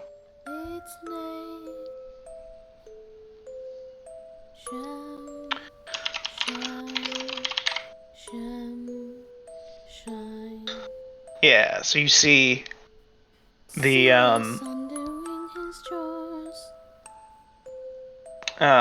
washing clothes for folk in town.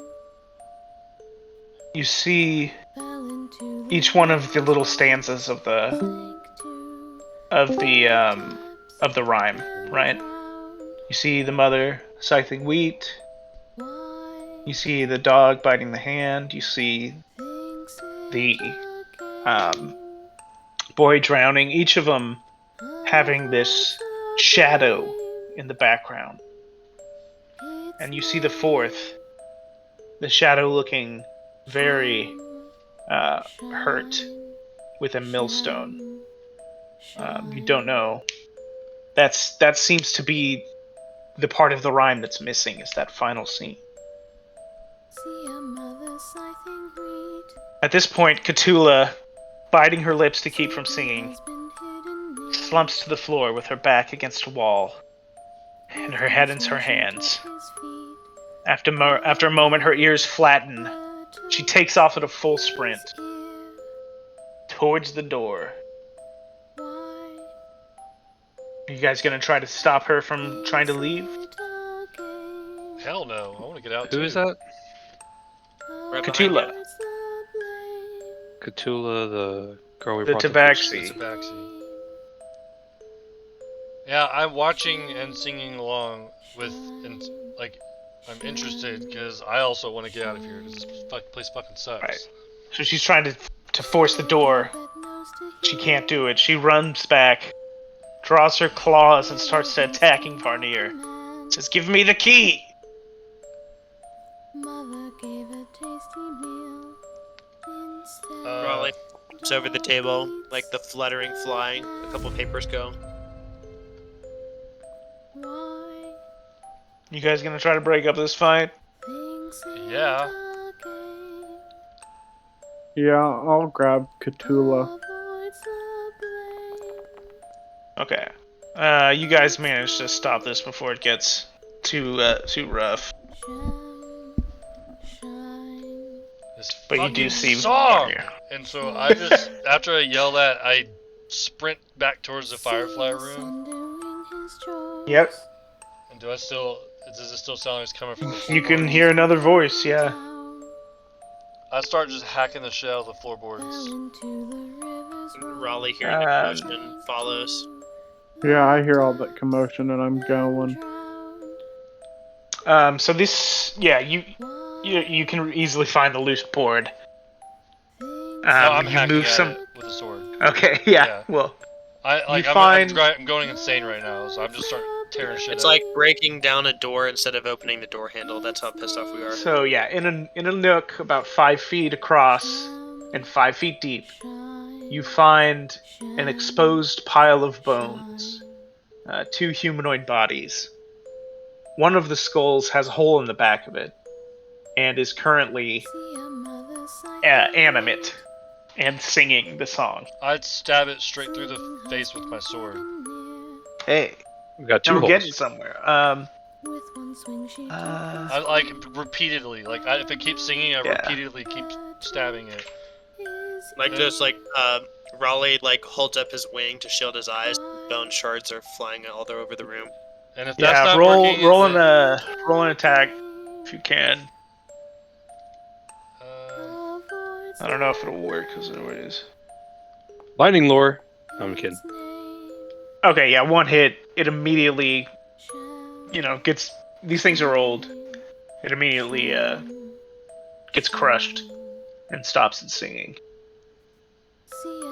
I just for good measure stabbed the other skull too. It also, Yeah, I just start like, I'm Yeah. just desecrating whatever the fuck died down here. Because I'm like, my eyes are all bulging like all out of my head and like,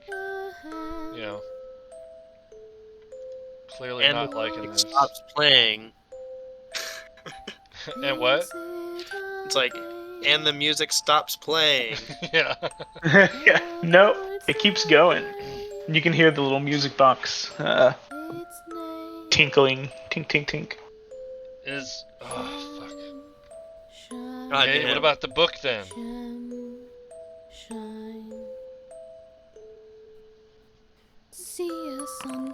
Did we like? Okay, random character time.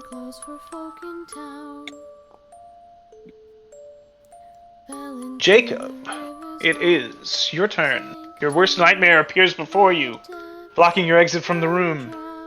Roll an intelligence save. Oh no. Oh. Oh no.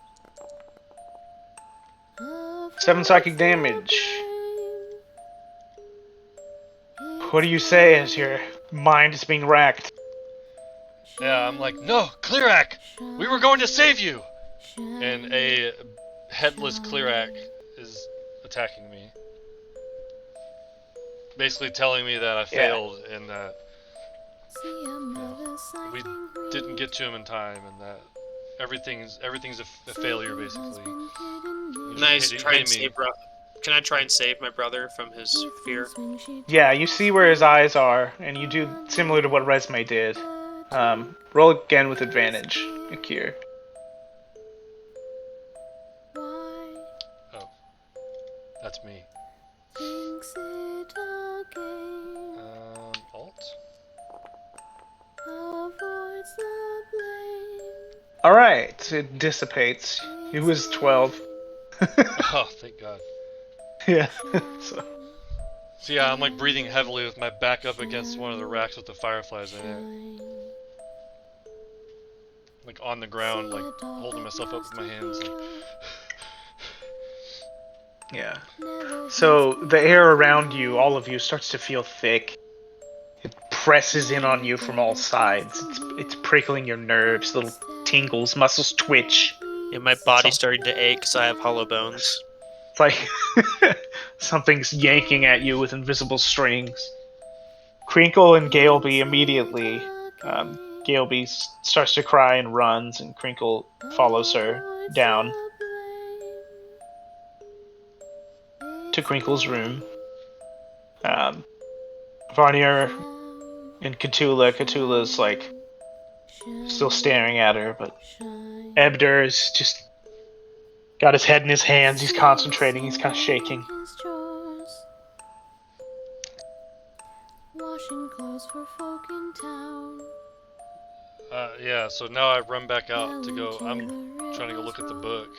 Sank to the depths and drowned. Oops. And where's the bird? I don't trust that bird.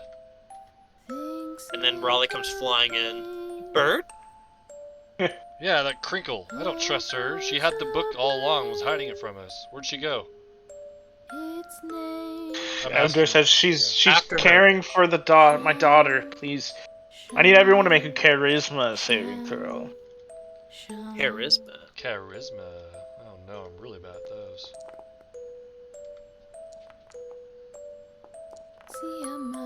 Jesus Christ. Oh boy. Oh boy. 2. Oh boy. Oh, thank God. Woo, woo, woo. Okay. Raleigh. Everyone but Resume. Hey. I'm gonna roll one for all the. Hold on. Trying to do math. I'll roll one for Varnier, I believe. Oh, no, I won't roll one for any of these people. Okay. So, Raleigh...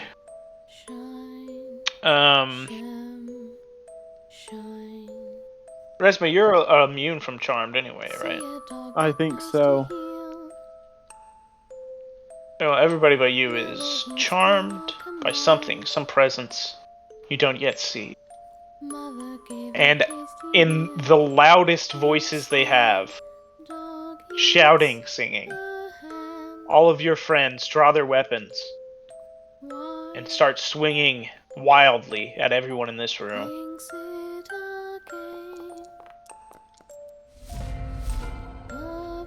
God damn. Akir, it's your turn. Let's roll a d4 to see who you're swinging at.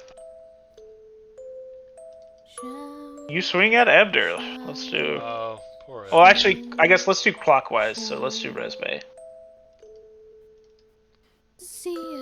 Yeah, I'm loudly singing the song as I swing my spear at you. Oh, I miss. Look at that. You got a punch or two. Oh, man. Oh. Max damage. Look at that. Yeah, and my eyes are all glassed over, and I'm not like being apologetic or anything. Like this is clearly something's got a strangle at me. Barnier is gonna back away. Kahim, you wanna swing on her for opportunity? Just punch her or stab her. You Not want if to I cause lost- her physical harm in whatever way. If I'm charmed, do I get a bonus, or do I get a reaction like that? Do we get to roll again against the charm? Creatures are...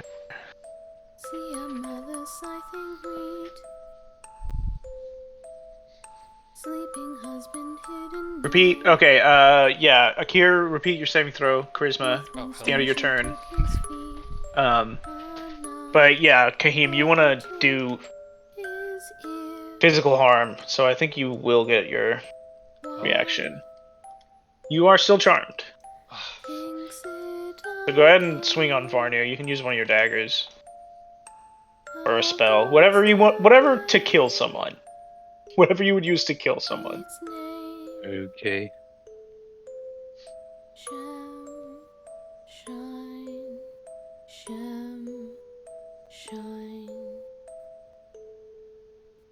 Oh, I have to target. Yeah. Never heeds plea nor command. Mother gave a tasty meal. And she manages to run away. Dog eats a hand. Ebder Why is going to thinks disengage it and run over again? here. Avoids the blame. Rally. Roll a d2. Its name. Resume is 1, Akira is 2. Shine. Shine. Or roll a d4 and we'll do Shine. 1 and 2, 3 and 4. Okay. See a son doing his chores. Washing clothes for folk in town. You get to target Resume.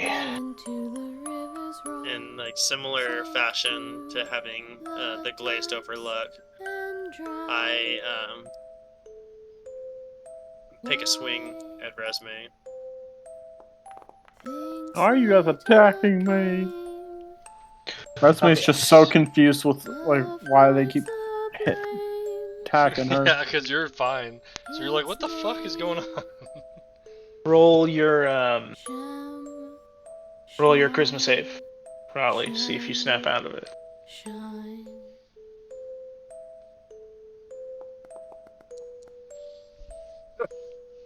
Alright. See a mother You managed to stop trying to kill everybody. So like popping out of it, I hiding near. like realize what I've done, and just kind of like take a step forward and just like hug Resume, like I'm so sorry. I would never do this to you. And then like quickly detach from that moment and like analyze what's going on in the room. Like this is a serious situation where our party has essentially lost control of the situation. Kahim, there's 4 people right in front of you. Definitely time to throw a spell at them. What's the deal with my? What, am I charmed right now? You are charmed, yeah. I don't think I can do anything, right? You're compelled to attack them. See a dog that knows to heel. Never heeds Don't do plain it. command.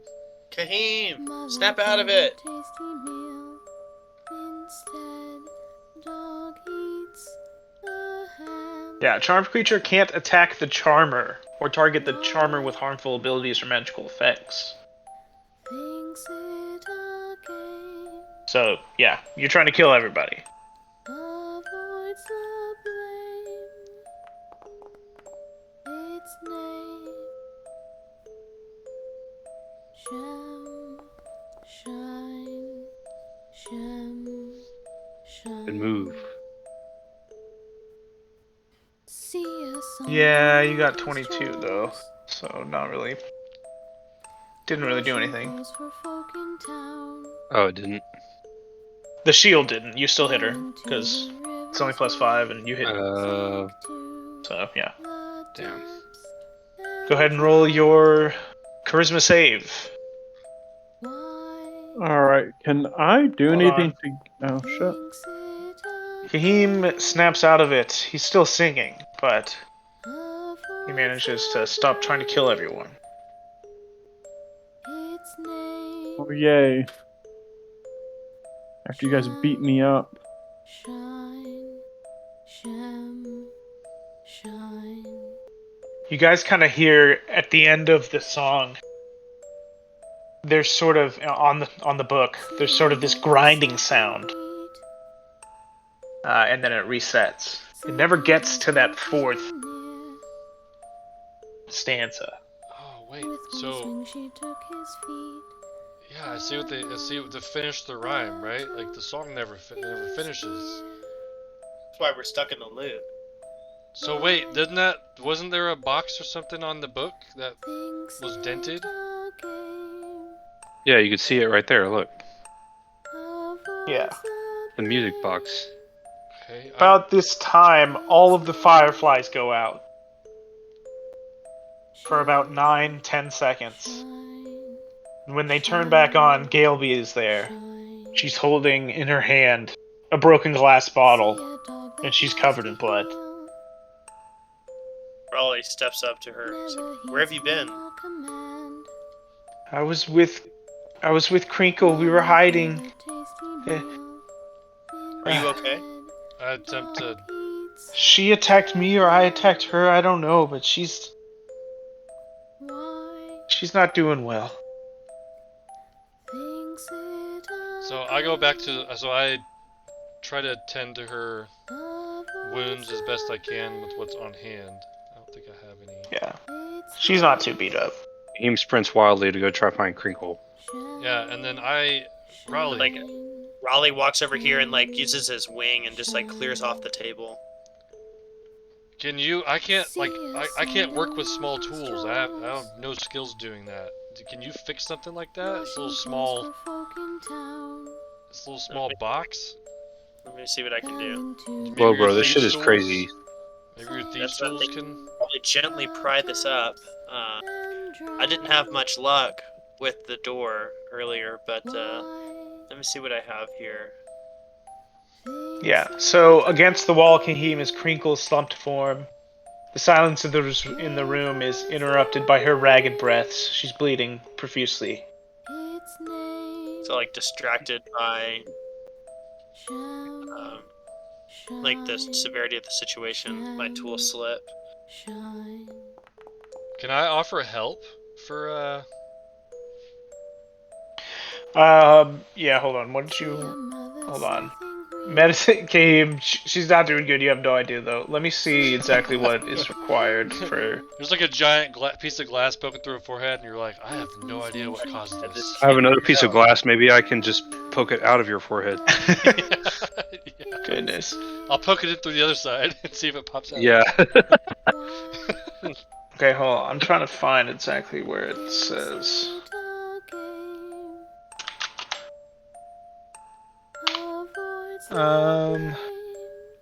Okay. Okay. Whoever's trying to find how to fix it, make an intelligence check. That's me. Anyone proficient with jeweler's tools or tinker's tools has advantage. Fuck. I don't think I got either. You have a talisman. I do have a talisman. So what if we both roll an intelligence check? You can try it, yeah. Well, I mean, like, we're both working on it, so do we both roll an Yeah. intelligence check? Yeah, me and Akir, right? You can both roll it. Normally I'm trying to get one check per thing. But yeah. Oh. Raleigh. You see inside this music box is a brass cylinder dotted with tiny pegs, and when the cylinder turns, narrow bits of metal pluck the pegs to produce the notes. Right. The cylinder is sitting askew, which prevents it from working properly. You can, go ahead and make a dexterity check. It's going to require you to do a couple things here. Fuck. Immediately you bend one of the pins. You bend it back, but this is going to take some... Can I offer it, because the help, Akir, how's the yeah. help action work, right? So I look over and into the box and point to Akir and say, "Hey, see if you can move this piece." Okay. Yeah, you Walk me can... through You it. can... All right, You so Because there's a help action, so what is, I forgot, I Yeah. don't remember what that does in D&D. You use your action and you give them advantage. Oh, fuck yeah. Yeah, So- either I can help you, because you have a much better... Oh, wait, actually, dexterity check, huh? all right, yeah, take this thing and push it there. Disadvantage. Alright. Great. So, Akir, I need you to make an intelligence saving throw. As you hear maddening whispers in your head. That's pretty good. God damn it, dude. Holy Okay, fuck. so you do manage the first step of repairing it, but these maddening whispers take their toll as you take 17 psychic damage. Okay, so I'm near death. Are you gonna continue? I am not touching that box again, Riley. You gotta do that shit. I'm like over here like brain's bleeding, there's like blood coming out of my ears, like ugh. I'm not touching that shit again. Like, all right, let me have another crack. Uh-oh. Hold on, we're gonna have some combat here. Well, before that happens, Kahim, you're not able to help Crinkle with that medicine check. So you're gonna head back upstairs, or are you gonna try to bring her up, or call for help? What's the deal?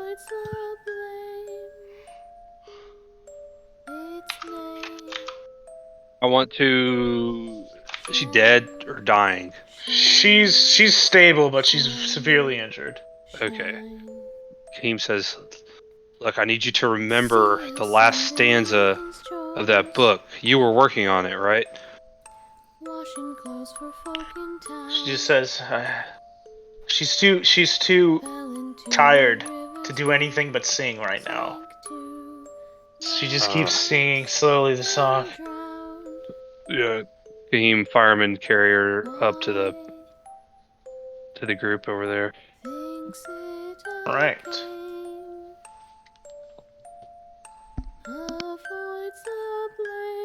A single person fireman's carry.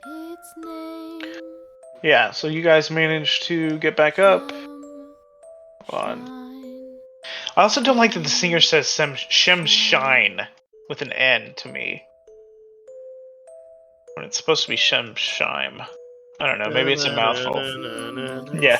So, right when you get up here, sort of manifesting around the books, you have 3 shadows. I'm gonna need everyone to roll their initiative. Actually, I can do it. Hold on.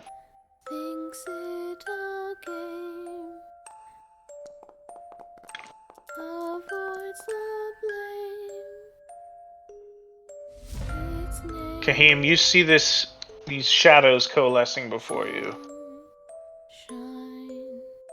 Oh God. There's some coalescing shadows. There's so many fucking people on this list. Yeah. Never heeds plea nor command. Mother gave a Hold on, let me give these guys a better token. instead. Fuck. I hope Akira's okay. Like, my first thought when the shadows appear is just like my heart sinks, like knowing Akira's already injured. Hold on, I'm gonna replace them with this better token. Damn it, it took them out of the initiative. Fuck. I'll roll them again.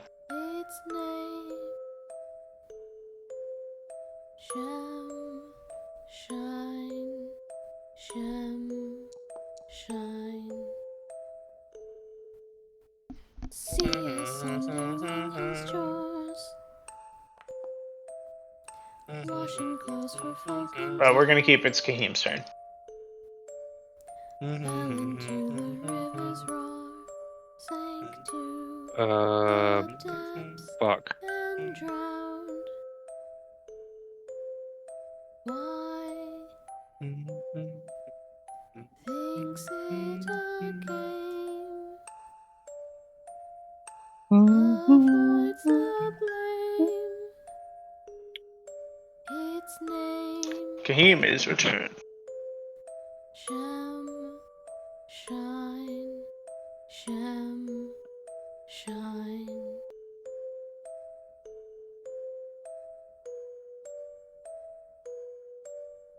See a mother scything wheat, sleeping husband hidden near. With one swing she took his feet. You targeted yourself, Damn it. but 8 is gonna miss. So Fuck. Well, it rolled with disadvantage. Wait, that's disadvantage. because you're by Galeby. Because I targeted myself with a ranged attack. Is Yeah. Galby's marked as an So enemy. you rolled the 3 first anyway, so that's what we'll take. Galeby marked as an enemy. Why do they do this? All of them are red, yeah. Token disposition, friendly. Alright, I'll update all that. But yeah. Never heeds plea nor command. You rolled the 3, so we'll take that roll.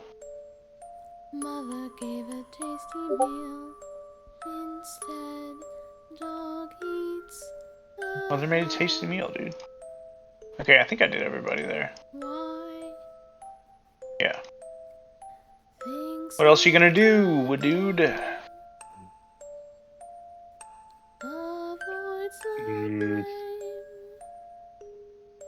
Its name.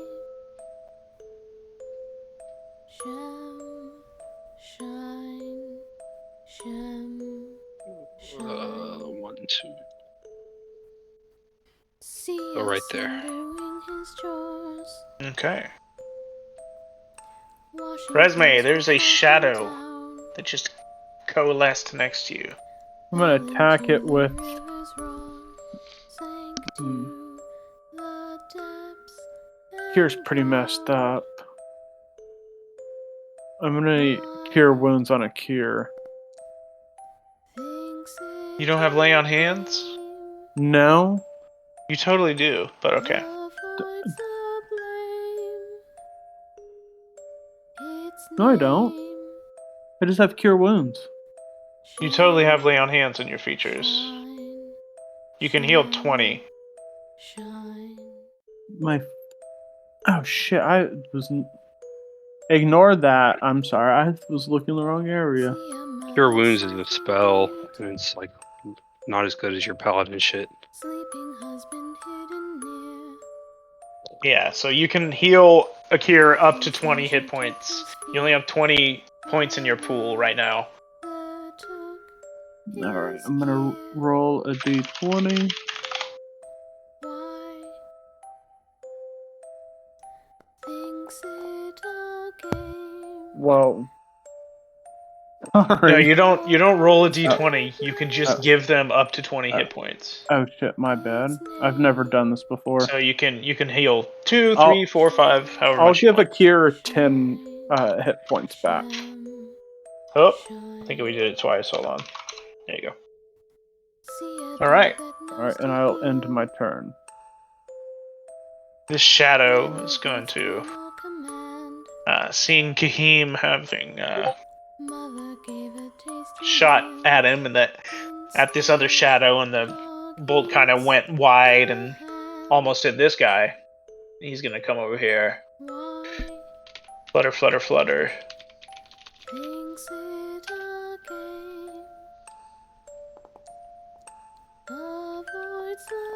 Okay. You're gonna take 12 necrotic damage, and as it comes and sort of digs its claws into you, you feel your strength being drained from you. Your strength score is reduced by 2. See a son doing his chores. Washing clothes for folk in town. Yeah. Fell into So temporarily the reduce river's your roar. strength score by 2. To the depths. Now it is Raleigh's turn. Why? So, can I continue to tinker with the box? If you choose to, yeah. Yeah, I You're choose to. not gonna have advantage or anything. Like, Its name. I'm giving you sneak attack, or you have sneak attack on either side of you. Shine. Yeah. Shem. Shine. yeah, if you moved here, you could get sneak attack on that one. Then if you moved here, you could get sneak attack on that one. See Okay, a so But- I'll mother scything yeah. wheat. move here. That's the only one that won't do attack of opportunity. Sleeping husband hidden near. Okay, so then I'll attack this With one, swing she took between his Akira and I. Another took his ear. Oh man. Thinks The it fuck out of here. And sneak Like, attack. extremely pissed that, like, my tinkering was avoids interrupted the with, blame. and take a hell of a swing.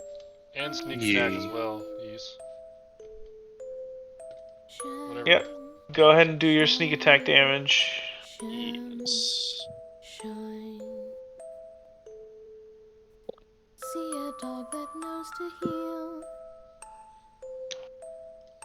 Never heeds plea nor Forgot where it command. is. I'm sorry. Click your token, and then you can go up to the features bar. Click sneak attack. Dog eats a hand. Why? Damn. All right, the shadow dissipates. Shit. Avoids the All right, that's your turn. Yes. All right. its name. Crinkle is going to just sort of run over here and take the hide action. She is, well, I guess crawl over here and take the hide action. See us undoing his Her snot bubbles chores. coming out of her nose. No, that's Washing Galeby. clothes for folk in town. Akira, start. Fell into the river's rock. Sank to the Wait, no. depths Ignore and that drowned. lightning damage. Okay. Because I'm just attacking with the spear.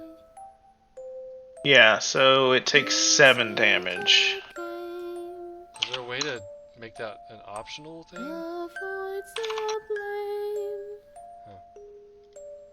Its And name. then I'll punch it. Sham. Okay. Yeah. And then I'll punch it again. Oh yeah. It Fuck yeah. dissipates as well. I punch a shadow to death. And then I get behind it. Okay. Sleeping husband hidden near. Varnir is going to let's see what spells you got. Took his feet. Another took his ear. Hello? You know what? There we go. Hello. I think it just has shocking grasp. Thinks it a game. Avoids the blame. Thank God for advantage. Yeah. Its name. You know what? I don't think it gets advantage because there's a child there. I don't think a child gives you advantage, but it rolled that first anyway. So See a dog that knows to heal. Abder's gonna run over here. 10, Never heeds plea nor 20. command. Grab Galeby. Tell her to hide. Mother gave a tasty He can run another 10 feet with her. instead, dog eats a hand. Tula. Why? She is going to Thinks it a game. run up. And Avoids the I guess she'll also try shocking grasp. its name. Need to get. They don't supply Sham, like actual. shine, Oh, actual shine. See us undoing Ooh. his chores. actual Washing clothes for stat blocks folk for all in these town. characters. There's like they're They exist. Crinkle's age 55, Kenku custodian. I'm like, I don't have a fucking custodian thing. What are you talking about? Galeby will use her action to cry. Kahim's turn. Is she pooping herself? Oh, sorry. Before Kahim turns. Oh my god. I rolled the shadows appear again one. God damn it. 3 more shadows are gonna appear. Shine, At the beginning of your shine. turn. Or at the beginning of the round. I have 3 more shadows appearing. See a mother Um, greet. Sleeping husband hidden near. Wow, they all rolled pretty shit. Feet. It is Kahim's turn. Kahim's gonna try something kind of cringe, and Kahim says out loud, "In the mill house was a girl." Shadow crept up right behind, and he draws his stagger, Avoids the blame. and he's gonna swing. Its name. And well, if I can target it, Shine, sham, shine. See a dog that knows to heal. as he rolls. You target yourself again. Yeah, you should have damn it. advantage. You targeted yourself. Fahim commit suicide. So when I hit target, so I go to my thing and I hit target and I click that guy, and then okay, so okay. Well, god damn it, it makes me target myself again. You can't just right click him twice? What the hell? And then I do that. Okay, there we go. Now it's gonna work. And Alt.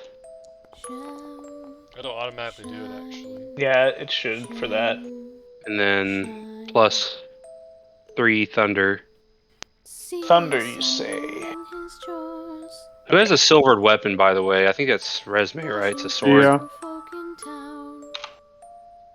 Would that do more damage to them? They Yeah. they take half damage from non-magical physical. So I'll count your silvered as magical. So like as he's plunging the dagger into the shadow, he says she spun the millstone with a twirl, crushing Shemshine olives was fine. You stab it in the shadow, giggles a little bit. Fuck you, Shadow. Need to fix that box! Yeah, no shit.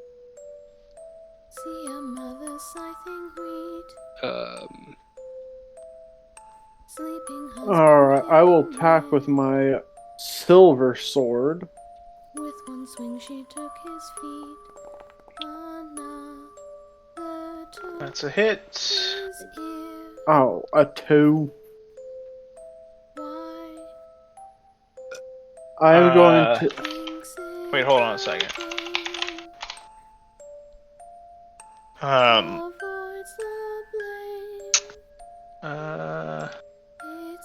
gonna mix a heavy metal version to this song this week. Okay. You do the damage. Are you gonna smite? These Hell are yeah. these are shadows, and you're about to try radiant damage. So. Oh, you know Yeah. what? I'm not going to do that because I feel like that's what you want me to do. No, you should Okay. totally do that. It's undead. Oh, okay. There are shadows, and you're trying to cast light on them, basically. Like they're vulnerable to radiant damage. It's gonna do double damage. Is what I'm trying to Okay. say. Oh, you're making it sound like that would be a. No, you know, these are shadow creatures. They're made of shadows. They are creatures. 1d. They're shadows. They were made in a shadow factory. 2d8.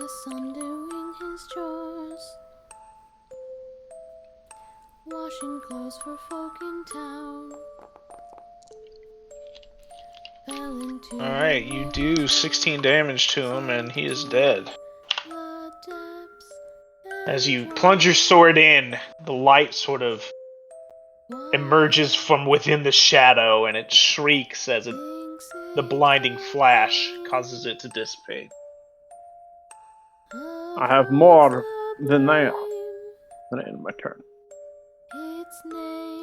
Alright, the shadow here. Who's it? Who just? Kahim just attacked it, right? So he'll try that. I'll try to attack Kahim.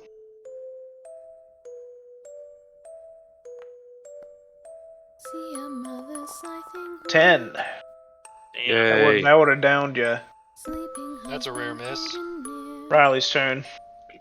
Raleigh, not Riley. Rare but welcome. Yes.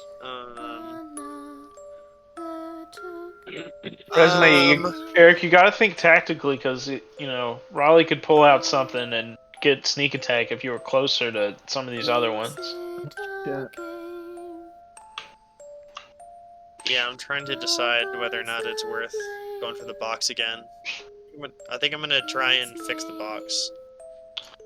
Okay. So is that what is that intelligence? Intelligence was to spot it. It's a dexterity save or a dexterity check to try and fiddle with the music Oh box my correctly. fucking god. All right. As you try, you hear those maddening whispers inside your mind, and you take 14 psychic damage. Well, I'm sorry. Make an intelligence save first. Okay.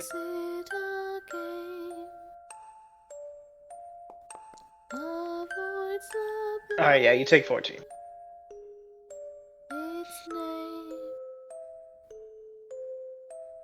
I can't believe you guys got double shadowed. I guess there was a decent chance of that happening, but And then just like looking back down at the box and try and like reassess like what's happening and like what's broken in the box in my turn. Washing clothes for folk in town. Crinkle is hiding. Kier.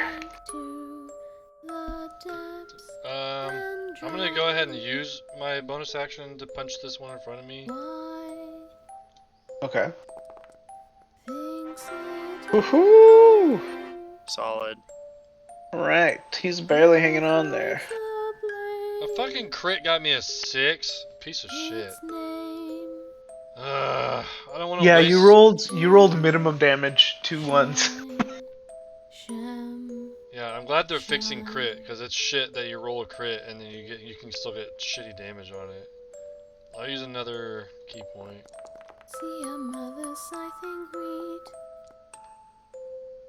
Alright, you managed to take him out. I'm over here and I'll attack him with my normal attack of this lightning, so ignore the extra damage again. 11. Okay, so it did not take that 9. Okay.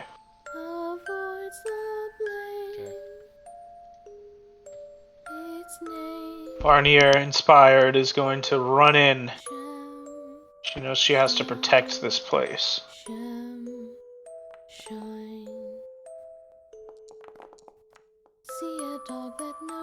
Alright. Abder tells Galeby to hide. He will emerge. Only get... Oh no, he can get there.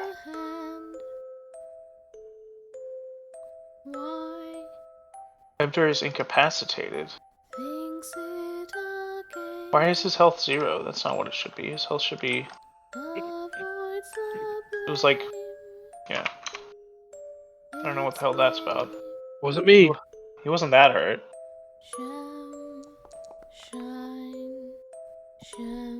Alright.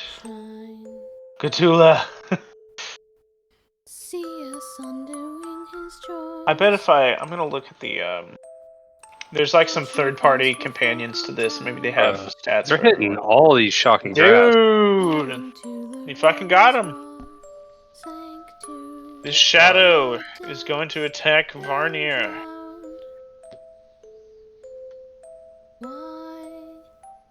And fail. Galeby is going to try and stop her sobbing and hide quietly like her father told her. Kahim. Oh, sorry, I get to roll a d6 for the thing. No, you don't.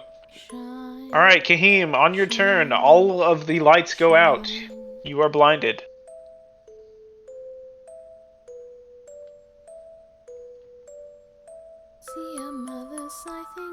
What do you do?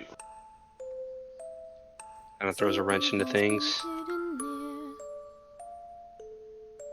Kahim readies help for... I don't have any healing things, I don't think. Nope. Yeah, ready's a help action for Raleigh. Okay. And that's it. The lights flicker on, Resme. Just one What was shadow that last there. part you said, Kahim? I'm gonna swing with my... Kahim's gonna use the help action so that Raleigh can try again. For whatever ability check you are trying to do next. You get advantage on the next time you try it with the box. Yeah, that's what. See a dog that knows to heal. Never heeds plea nor command. And I'm gonna divine smite. Mother gave a tasty meal. Instead, dog eats a hand. Why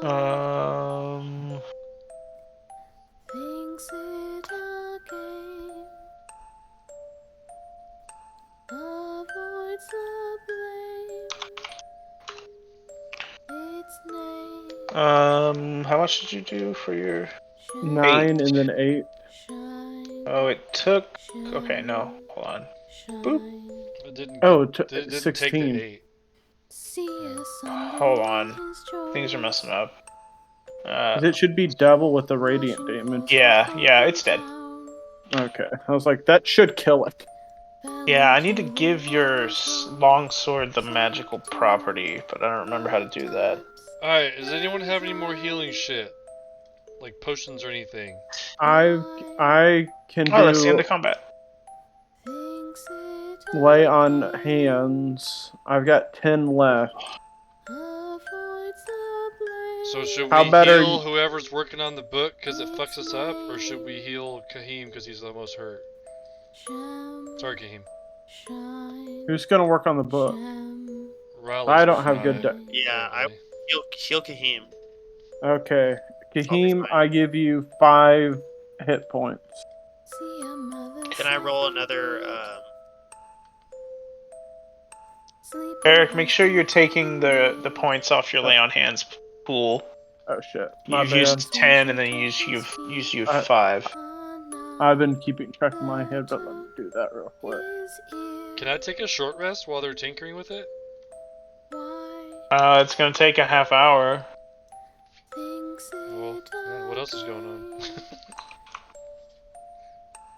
Yeah, so like I just slowly continue working on the box. All right, roll a dexterity check with advantage because Kahim helped you.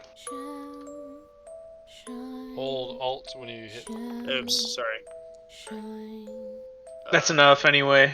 So you managed to successfully slide it into place, but you need to roll an intelligence saving throw. You've almost gotten it. Boundaries reloading for some reason. Loading Firefly Cellar. Okay. Intelligence saving throw. I have good hands for these things, but if I do it again, I might pass out. All right, you're only going to take half of this. Wow, that was a good roll. You take 5 damage. Hell yeah. And like I just kind of like shudder back and like use my wing to like wipe my eyebrow. Like that's like a ongoing battle. You guys, Kahim, you gonna help him again? You got one more thing, and you'll be able to do it. One more try. I'll help him, Kahim. Yeah, I just bet someone he give can't. me- I bet Dallas is. Yeah. Mike's I'm messing gonna up. give Rowley the last of my lay on hands, so he has 5. Add All it right. on. Raleigh, you have advantage on another dexterity check. Why don't you try it? Alt and then ability check. Yeah, hold Alt and click it. Alright, it slides into place. Roll an intelligence saving throw as the whispers start to get even louder in your mind. Can You I need to make- use my? Oh, never mind. No. Oh no! Oh, dude, you lost 7. that. 7 damage. That was close. That was a good roll against you. Thank God. You got lucky. Alright. So, I get to change the music because, as it is fixed, you finally hear the last stanza of the rhyme. Let me see if there's a handout for that. We just burn this book. Sleeping husband hidden near.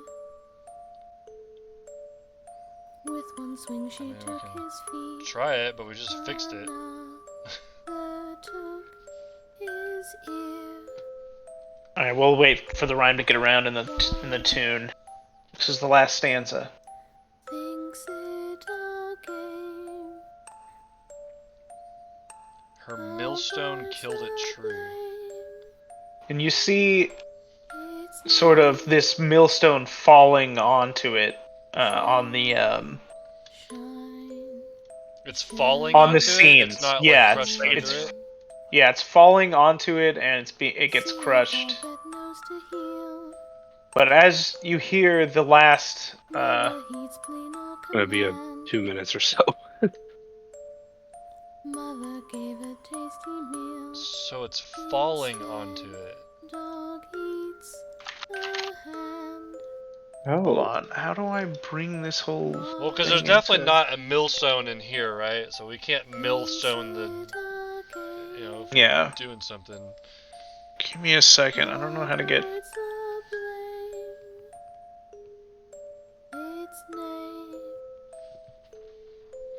Okay, well, what time is it? Oh shit.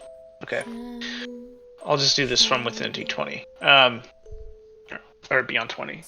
So you guys see, as that last stanza gets sung for the first time, this black shadow starts to pour out of the book itself.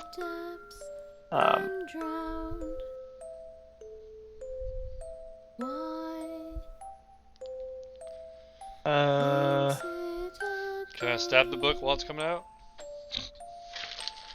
You can try, but it sort of coalesces into a shadow similar to what you've seen. I need to find. I'm just gonna have to We use. just killed like 8 shadows, so. This is the last stanza right here. God damn it! Why is this not in here? Let me see if I have to import it. Sorry, I don't know why I did not pull this one particular. There we go, you beautiful bastard. Millstone killed it true, boys. Yeah, I'm still kind of confused by that, because, like, we don't have a millstone, so what can we use in place of that?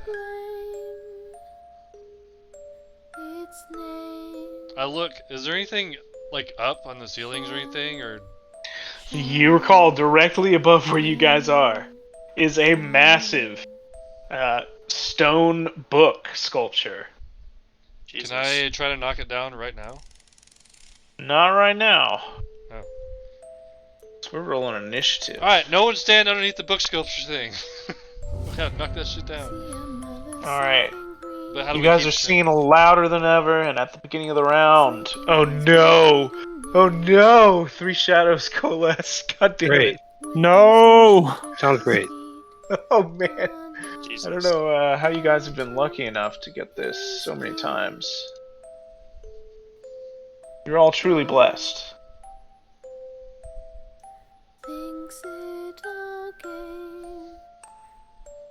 Check the threshold.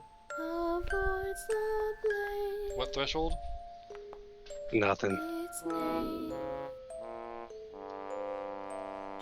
Alright, it is Raleigh's turn. Alright, so I guess, like, god damn it. I really wanted to shoot it off the ceiling, but I feel like I shouldn't run away from this one. So, like, 'cause it just spawned right behind me. So, I attack it with my rapier. Instead, dog eats a hand. Why Sneak attack damage! thinks it a Yeah, go ahead and roll your sneak attack. avoids the blame. What type of damage is sneak attack? Is it just straight damage? I think it's raw physical damage. Okay. Shine, It doesn't have a type. Isn't that weird? shine. Yeah, that is weird. So it 'Cause kinda, I was just it thinking about that, surpasses- like, does that count as half damage on them? Because it's not piercing or slashing or whatever. Washing clothes for folk in I thought it was like, town. is it force damage? I don't know. Sneak damage? To the river's rock Yeah. sank to It's just raw damage. Ow, my sneak! Yeah. drowned. It's Akira's turn. Thinks it a game. Avoids the blame. Can I analyze real quick if the book falls, would it hit resume? Sham, Um, Or would it just crush the table? it's the same size as the table basically on the map. So, Okay. if it falls straight, it wouldn't hit her. But it's it's like 20 feet above you. Yeah, luckily I'm a bird. So Yeah. I'm gonna use oops. I don't know why that popped up. Step of the wind. And I'm gonna fly straight up to it. So that's my bonus action, and then I'm going to. Oh, what do I see? Like. Da, da, da. Let me see if it has like. Sham, shine, sham, shine. Yeah, it is weird. She says Shem Shine when it. Like, Yeah, it's I called like Shem Shem Shine. Shime. Yeah. What's the name of the book? It's in D&D. Like, it's weird.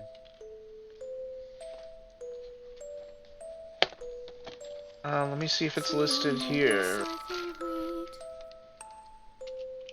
Okay.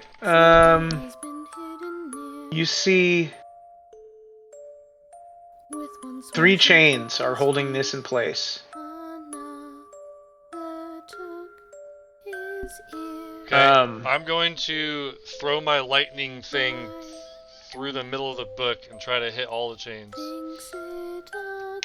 How many? It's 5 What's feet the like? wide. 5 feet wide. You'll be able to hit 2 of them for sure. Yeah, so I'll huck my spear of lightning, Yeah. and I'll actually like cast the lightning spell with it. Cool. Roll to hit. See a dog that knows to heal. I don't know if it'll let me because I'm not targeting anything. Mother gave a tasty meal. I mean, I can try and do it. Dog eats a hand. Why? Thinks it a game. Well, I mean, just roll whatever it is. So it'd be what, D20 plus whatever. Standard roll. 1d20 plus normal. Hold on, let me go scroll up and just see what it was swinging for earlier. Yeah, so if you can open it up on your character sheet and just click the attack.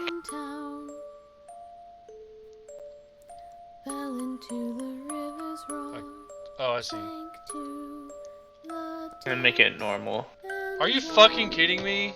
Alright. Dude, so it goes very far wide.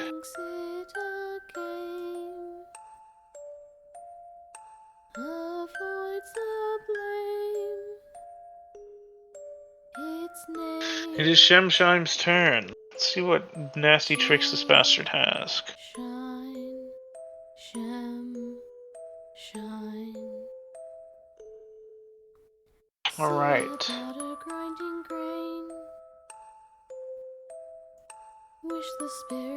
I need Resume to roll a wisdom save.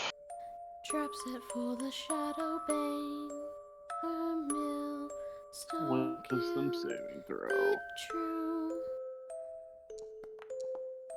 Why? Alright, you are going to take half of this damage. Oh. And once I find it. Oh, I have to target you. Bloop.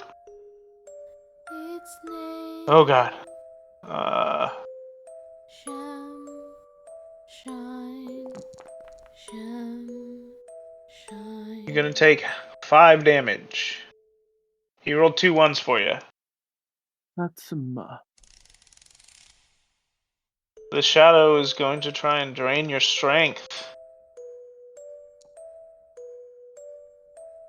and miss terribly. I think we'd It is your turn.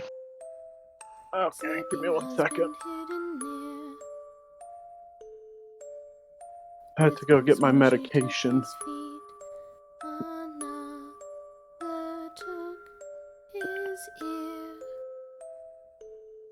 Alright, I'm gonna swing with my long sword made of silver. That's a hit. And I'm gonna Yes. use my last divine smite on him.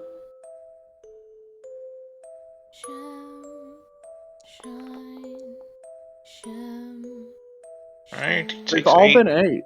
Wait, no, I thought it was double damage. No, not for him. Oh, I was hoping to get him with 16. Some bullshit. He's not resistant to it, though. He's resistant to a lot of shit. Instead, dog eats a hand. Why? Oh yeah, these book assholes are on here. You assholes, come help us. Crinkle's bleeding out. We're all bleeding out, asshole. Its name. Shem, shine, Shem, Whoa, what are you doing? shine. Sorry, I accidentally touched the keyboard. See a son Whoa! doing his chores,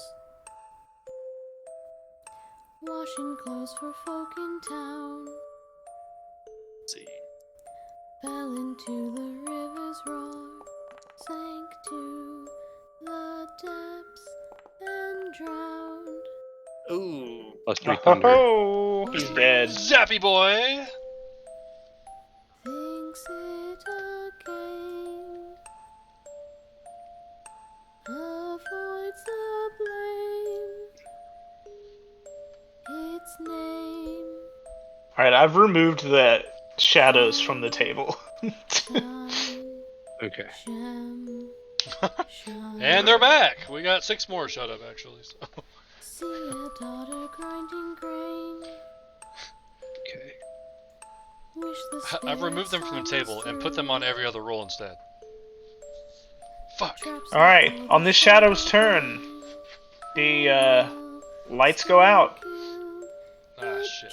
Oh wait, no, that might help us. No, he's a shadow, that doesn't do shit. Jesus Christ. Can't do shit around here. Raleigh, on your turn, lights go back on, the shadow has vanished.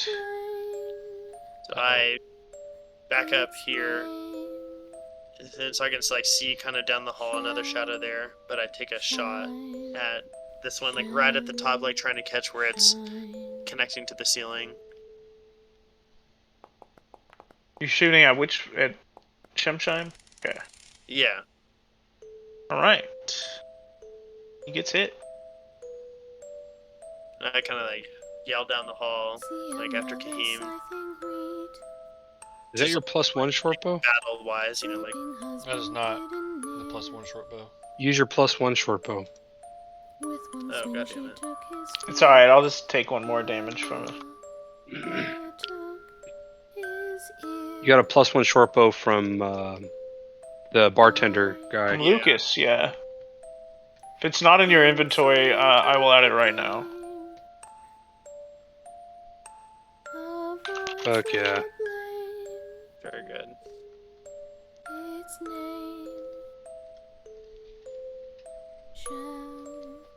Alright, it should be there now. Alright, yeah, I see it. So use that from now on. I can just click and drag it. So yeah, now it's on my like selection on the bottom. Cool. So yeah, I call down like the hallway towards Kahim. Like, do you have 2 over there? No. Jesus. Dark. Can't see shit. But the lights came back on. Yeah. They keep flickering on and off. For some reason it's like dark as fuck where I am. I guess there's no light there. Yeah. At a quick glance, do these chains seem like they're strained in any way, or they look like they're supporting it just fine? They're supporting it pretty fine. Damn. You feel like if you added some more weight to it, like a decent amount of weight, then it would be too much for the chains. Alright, I But cast Gust of Wind straight down through the top of the... and I stand on top of it, and then I'm pushing against the ceiling. I cast Gust of Wind, and then I'm pushing against the ceiling, and then using my feet to like push down on the rock as I cast Gust of Wind. all right, it says 200 pounds. I'm gonna say that covers it. The book snaps off the chains. You flap up to, so you don't fall with it, but it falls directly on top of Shemshime. This thing weighs 1,000 pounds. Oh my god. It doesn't say how much. Maybe I'm just not seeing it. I was like, dude, it'll take so freaking long to cut 3 chains. Yeah. I know I can do flurry of blows and punch them, but I don't know if that would break them. 1,500 pounds. Okay. Let's see if Shemshime can make his dexterity save and keep fucking with you guys. This is the doom roll right here. All right. Oh, great. He needs to make. Well, every other one's been against us, so maybe this one will be for us. Yeah, he needs to make a.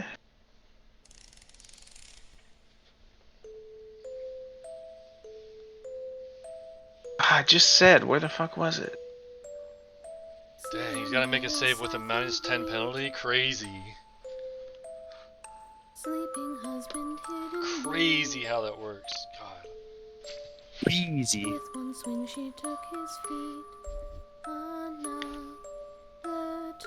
Oh. He needs to make a DC 15 dexterity saving throw. Here it is, How boys. much dexterity does he have? Oh, thank Jesus. All right. 16. I don't know. We yeah. finally had one that helped. one roll that went our way. Go Nut boys. busted. How much damage So- does 1,000 pounds do? Yeah, 1,500 pounds. What do you think? A 3/4 ton fucking F-250 slamming into you from the fucking. Let's just do one of these. Elephant plus one of its children. Oh God. All right. Well, as it slams right into Shemshime, he is crushed immediately. The book is also completely destroyed. The shadows dissipate, and for the first time in what feels like forever, you are not compelled to sing this fucking song. Oh, And then Jesus. Raleigh just goes, Yeah, not compelled to. That doesn't mean I won't. I just keep singing this song, and everyone's like, just starts yelling at me, like, shut the fuck up. I'm like, oh. Ironically. I go run and try to check on Crinkle because Kahim said she was all fucked up. Yeah, she got And, like, the remember, shit beat out of her by a child. Rolled literally a 1 on medicine check. Yeah, I try to stabilize her. Oh yeah, so we can you get stabilize her. She's doing all right. She's doing much better. And like Raleigh's like slowly like flapping his wings just to like give her some fresh air. Is, We're are gonna any get of the you rest some of them self-defense hurt in a classes. way that I would feel like I need to render aid? No, most of them are doing okay. Cthulhu is practically yelling at Varnier to open the door. Varnier's kind of like wiping sweat and dust from her eyes because she was right next to 1,500 pounds, slamming into. Yeah, I'm This next shit. to Cthulhu, like also echoing the same thing. Just Yeah. get us the fuck out of here. Like, what if that thing comes back? Kind of thing. Yeah. And Resmi's just like putting back her silver sword and like, I don't like using this. Yeah, so Varnier unlocks the hatch. and you guys are able to walk out of the Firefly cellar relatively unscathed. Everyone survived. You don't like using the silver sword? I do, but like if it was anything, if some other creature appeared, that like it would have been useless. Like I would have had to swap it out because it would have. It's not effective against like a non-mythical creature, right? What? What? You're talking You're about you're putting Witcher Witcher stuff in rules. here. Yeah. It's a regular Sil- sword that has yeah, silver on it, it's- so it hurts undead more.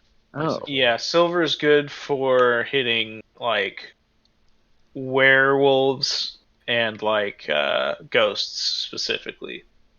Okay. Yeah, but it My still bad. hits everything else normally. Yeah, everything else is Oh. fine. It's just it's a Okay. bonus. There's no negative. But you guys, as you exit, you realize it's well past noon here.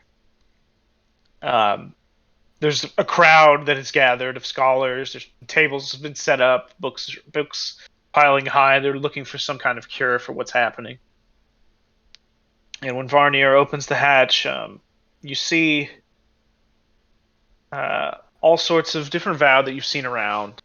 But you see Ayla, Avonmore, and Irony whispering to each other. And Varnier says, or Ayla, this is one of the great readers that the only great reader you've spoken to. And she says, thank the gods. And Varnier comes up and says, yes, we've been able to solve the problem thanks to these 4 adventurers. And I immediately say, someone's in. One of them is in there, severely wounded. We need aid immediately. So you see a few of the avowed run down the spiral staircase, and Ayla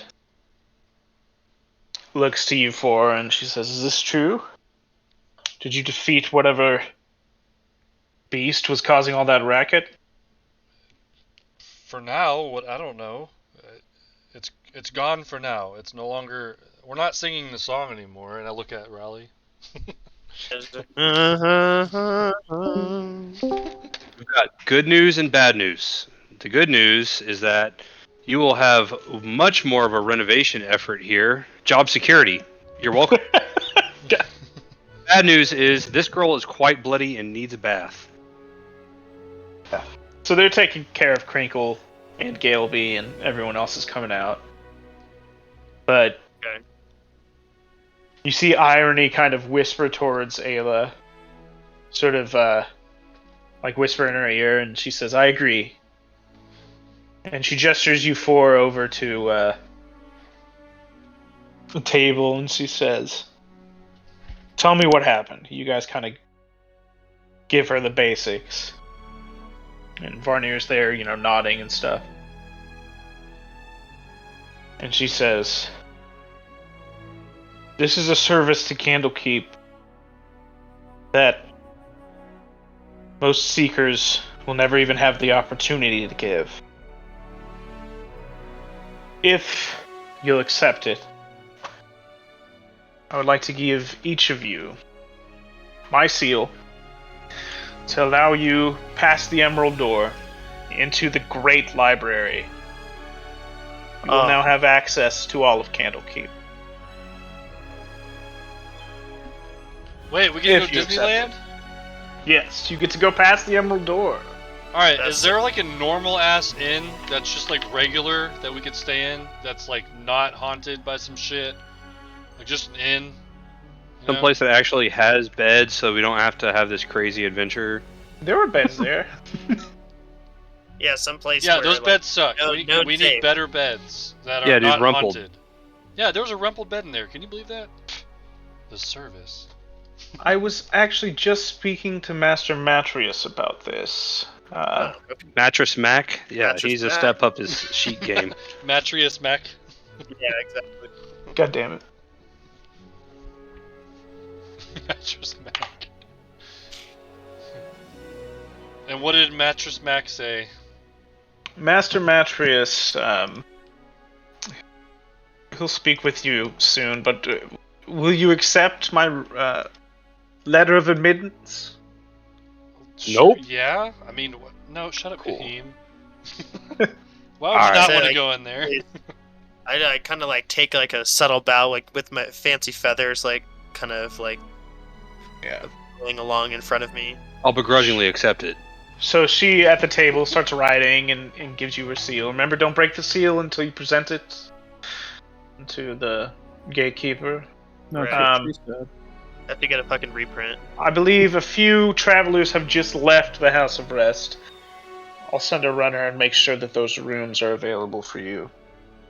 I accidentally broke the seal while I was trying to I thought you were giving that to me, so can I get another seal real quick? I'm sorry.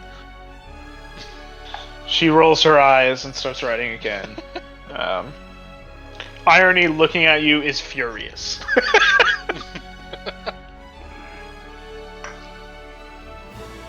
But, yeah.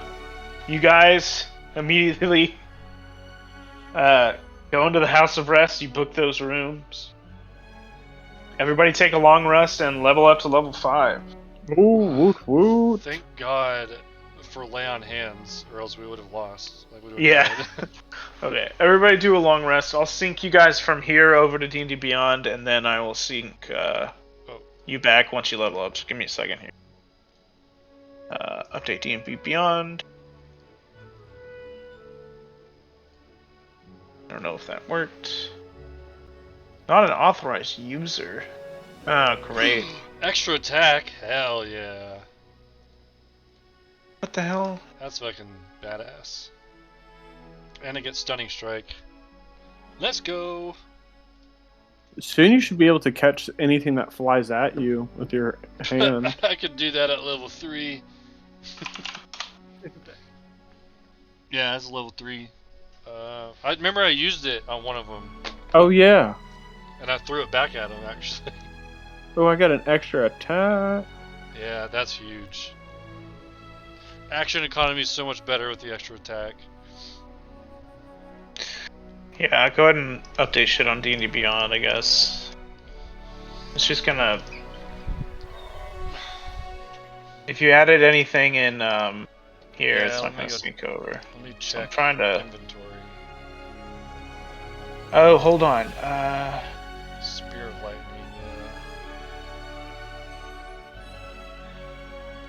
Oh, my silver sword isn't going to transfer over. Oh, I found a ignore items on character sheet that have not been imported from D&D Beyond. This will remove items that have been removed from the D&D Beyond character since the last import. But will keep items added to the character with Foundry. Oh, I'm nice. checking that box. Hold on, I gotta change my quantities on torches. Alright, I'm all leveled up because I didn't really have anything I'm supposed to happen. inside D&D Beyond, right? That's how we've been doing it, yeah. Okay.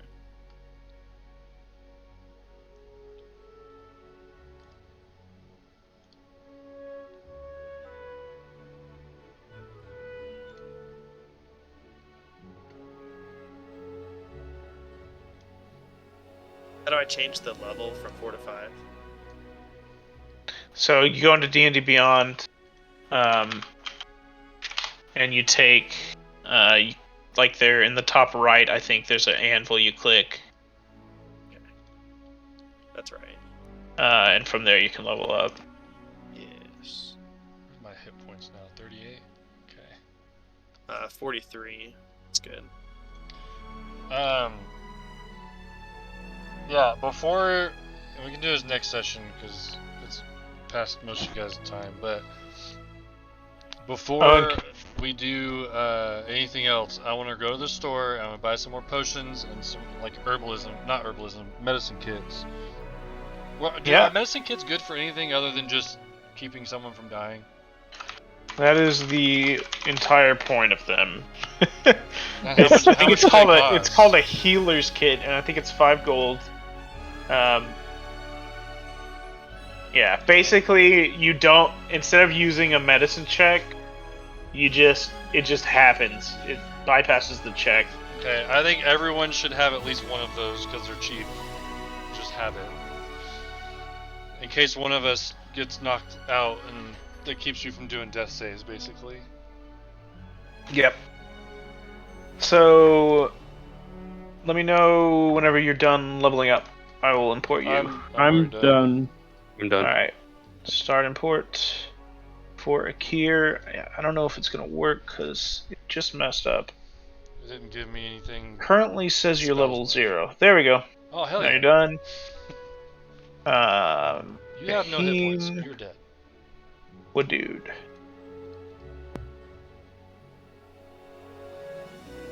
Stunning strike. There it is. Oh, dude, Stunning Strike's great. Hell yeah. Oh, I never used my Way of Long Death. That would have been huge to have that 7 HP. Fuck. I definitely killed one of the shadows. Oh, Kahim, your strength is set back. More than one shield equipped. Eric, Yeah. stop equipping more than one shield.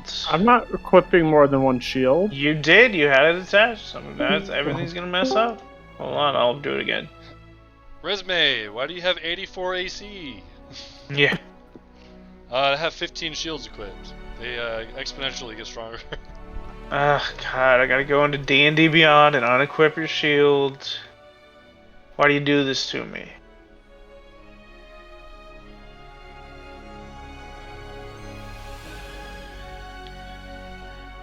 Yeah, damn it. I need to pay more attention to that, because the 7 HP in that fight could have been big.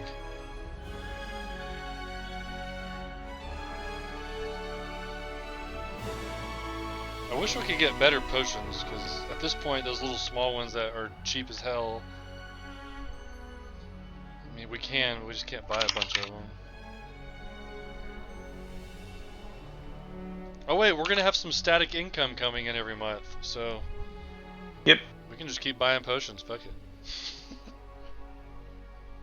Buy the better potions that actually heal worth of shit. Yes. Alright, let me try to import a resume again.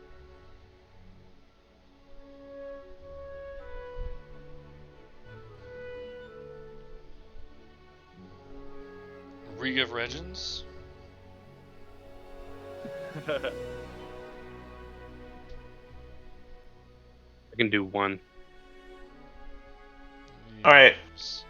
Before you guys run away, you do meet Master Matrius the next morning, and he tells you about how recently, while you guys were at Vermelon,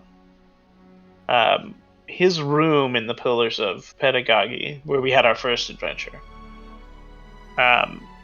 one of the books on the shelves there just sort of started glowing. He realized there was a small device attached to it with your clear access seal, and he hands you the book. And he says, "It's clear to me now that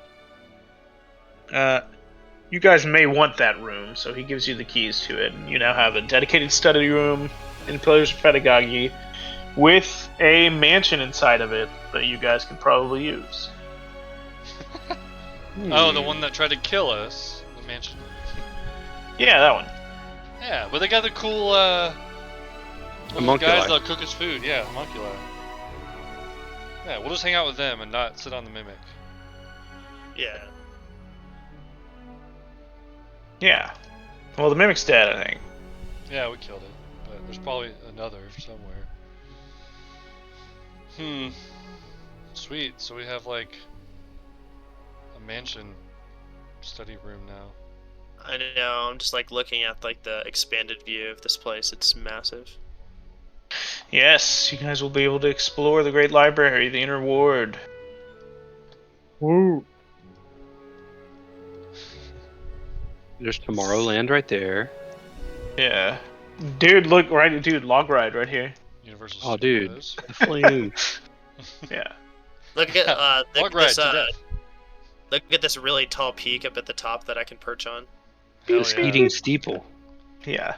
There's like magic coming off of it, and you just go get zapped. Yeah, I'm just like nutting. That's just We don't that's have a just Whomping Willow. whole We have a place skiing is nutting steeple. right in the middle. Dude, there's a mosque over here for Kahim. Yeah. Dude. Well, dude. No, dude, this Look at house this- has a turban on it. I'm gonna go to that one. I think that's a seashell. Same thing. Or a snail. or something. Raleigh sees this like tree up here, like all the way off to the corner of its own, like on its own pillar, and decides that he's gonna make a nest there. Like that's where I'm gonna make my like a temporary little home while I'm here. I will show you a picture of the next book, the one the Master Matrius hands you. If I can find it.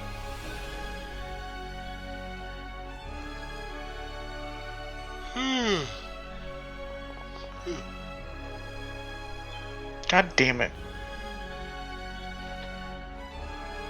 It is called The Price. Is right. The Price of Beauty. Oh.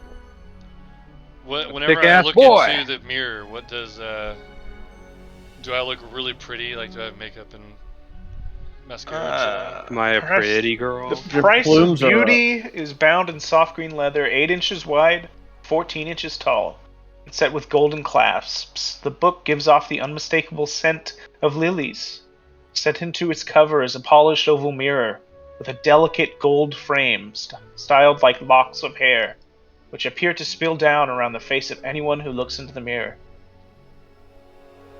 Pretty And any I'm- creature... I'm admiring myself with hair. Like, whoa. Yes.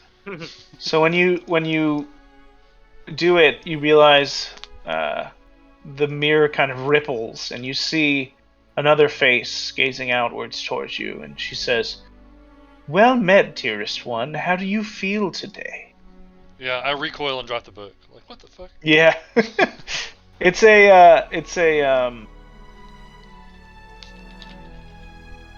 it's like an elvish woman, very beautiful. But we will pick that up Yeah, ew. after you drop it. Yeah. Later. You'll explore the inner wards soon. You have gotten access to the places that Clearac studied in, and now you get to follow his footsteps in the Grey Library. I will see you all next week. Peace. Very cool. I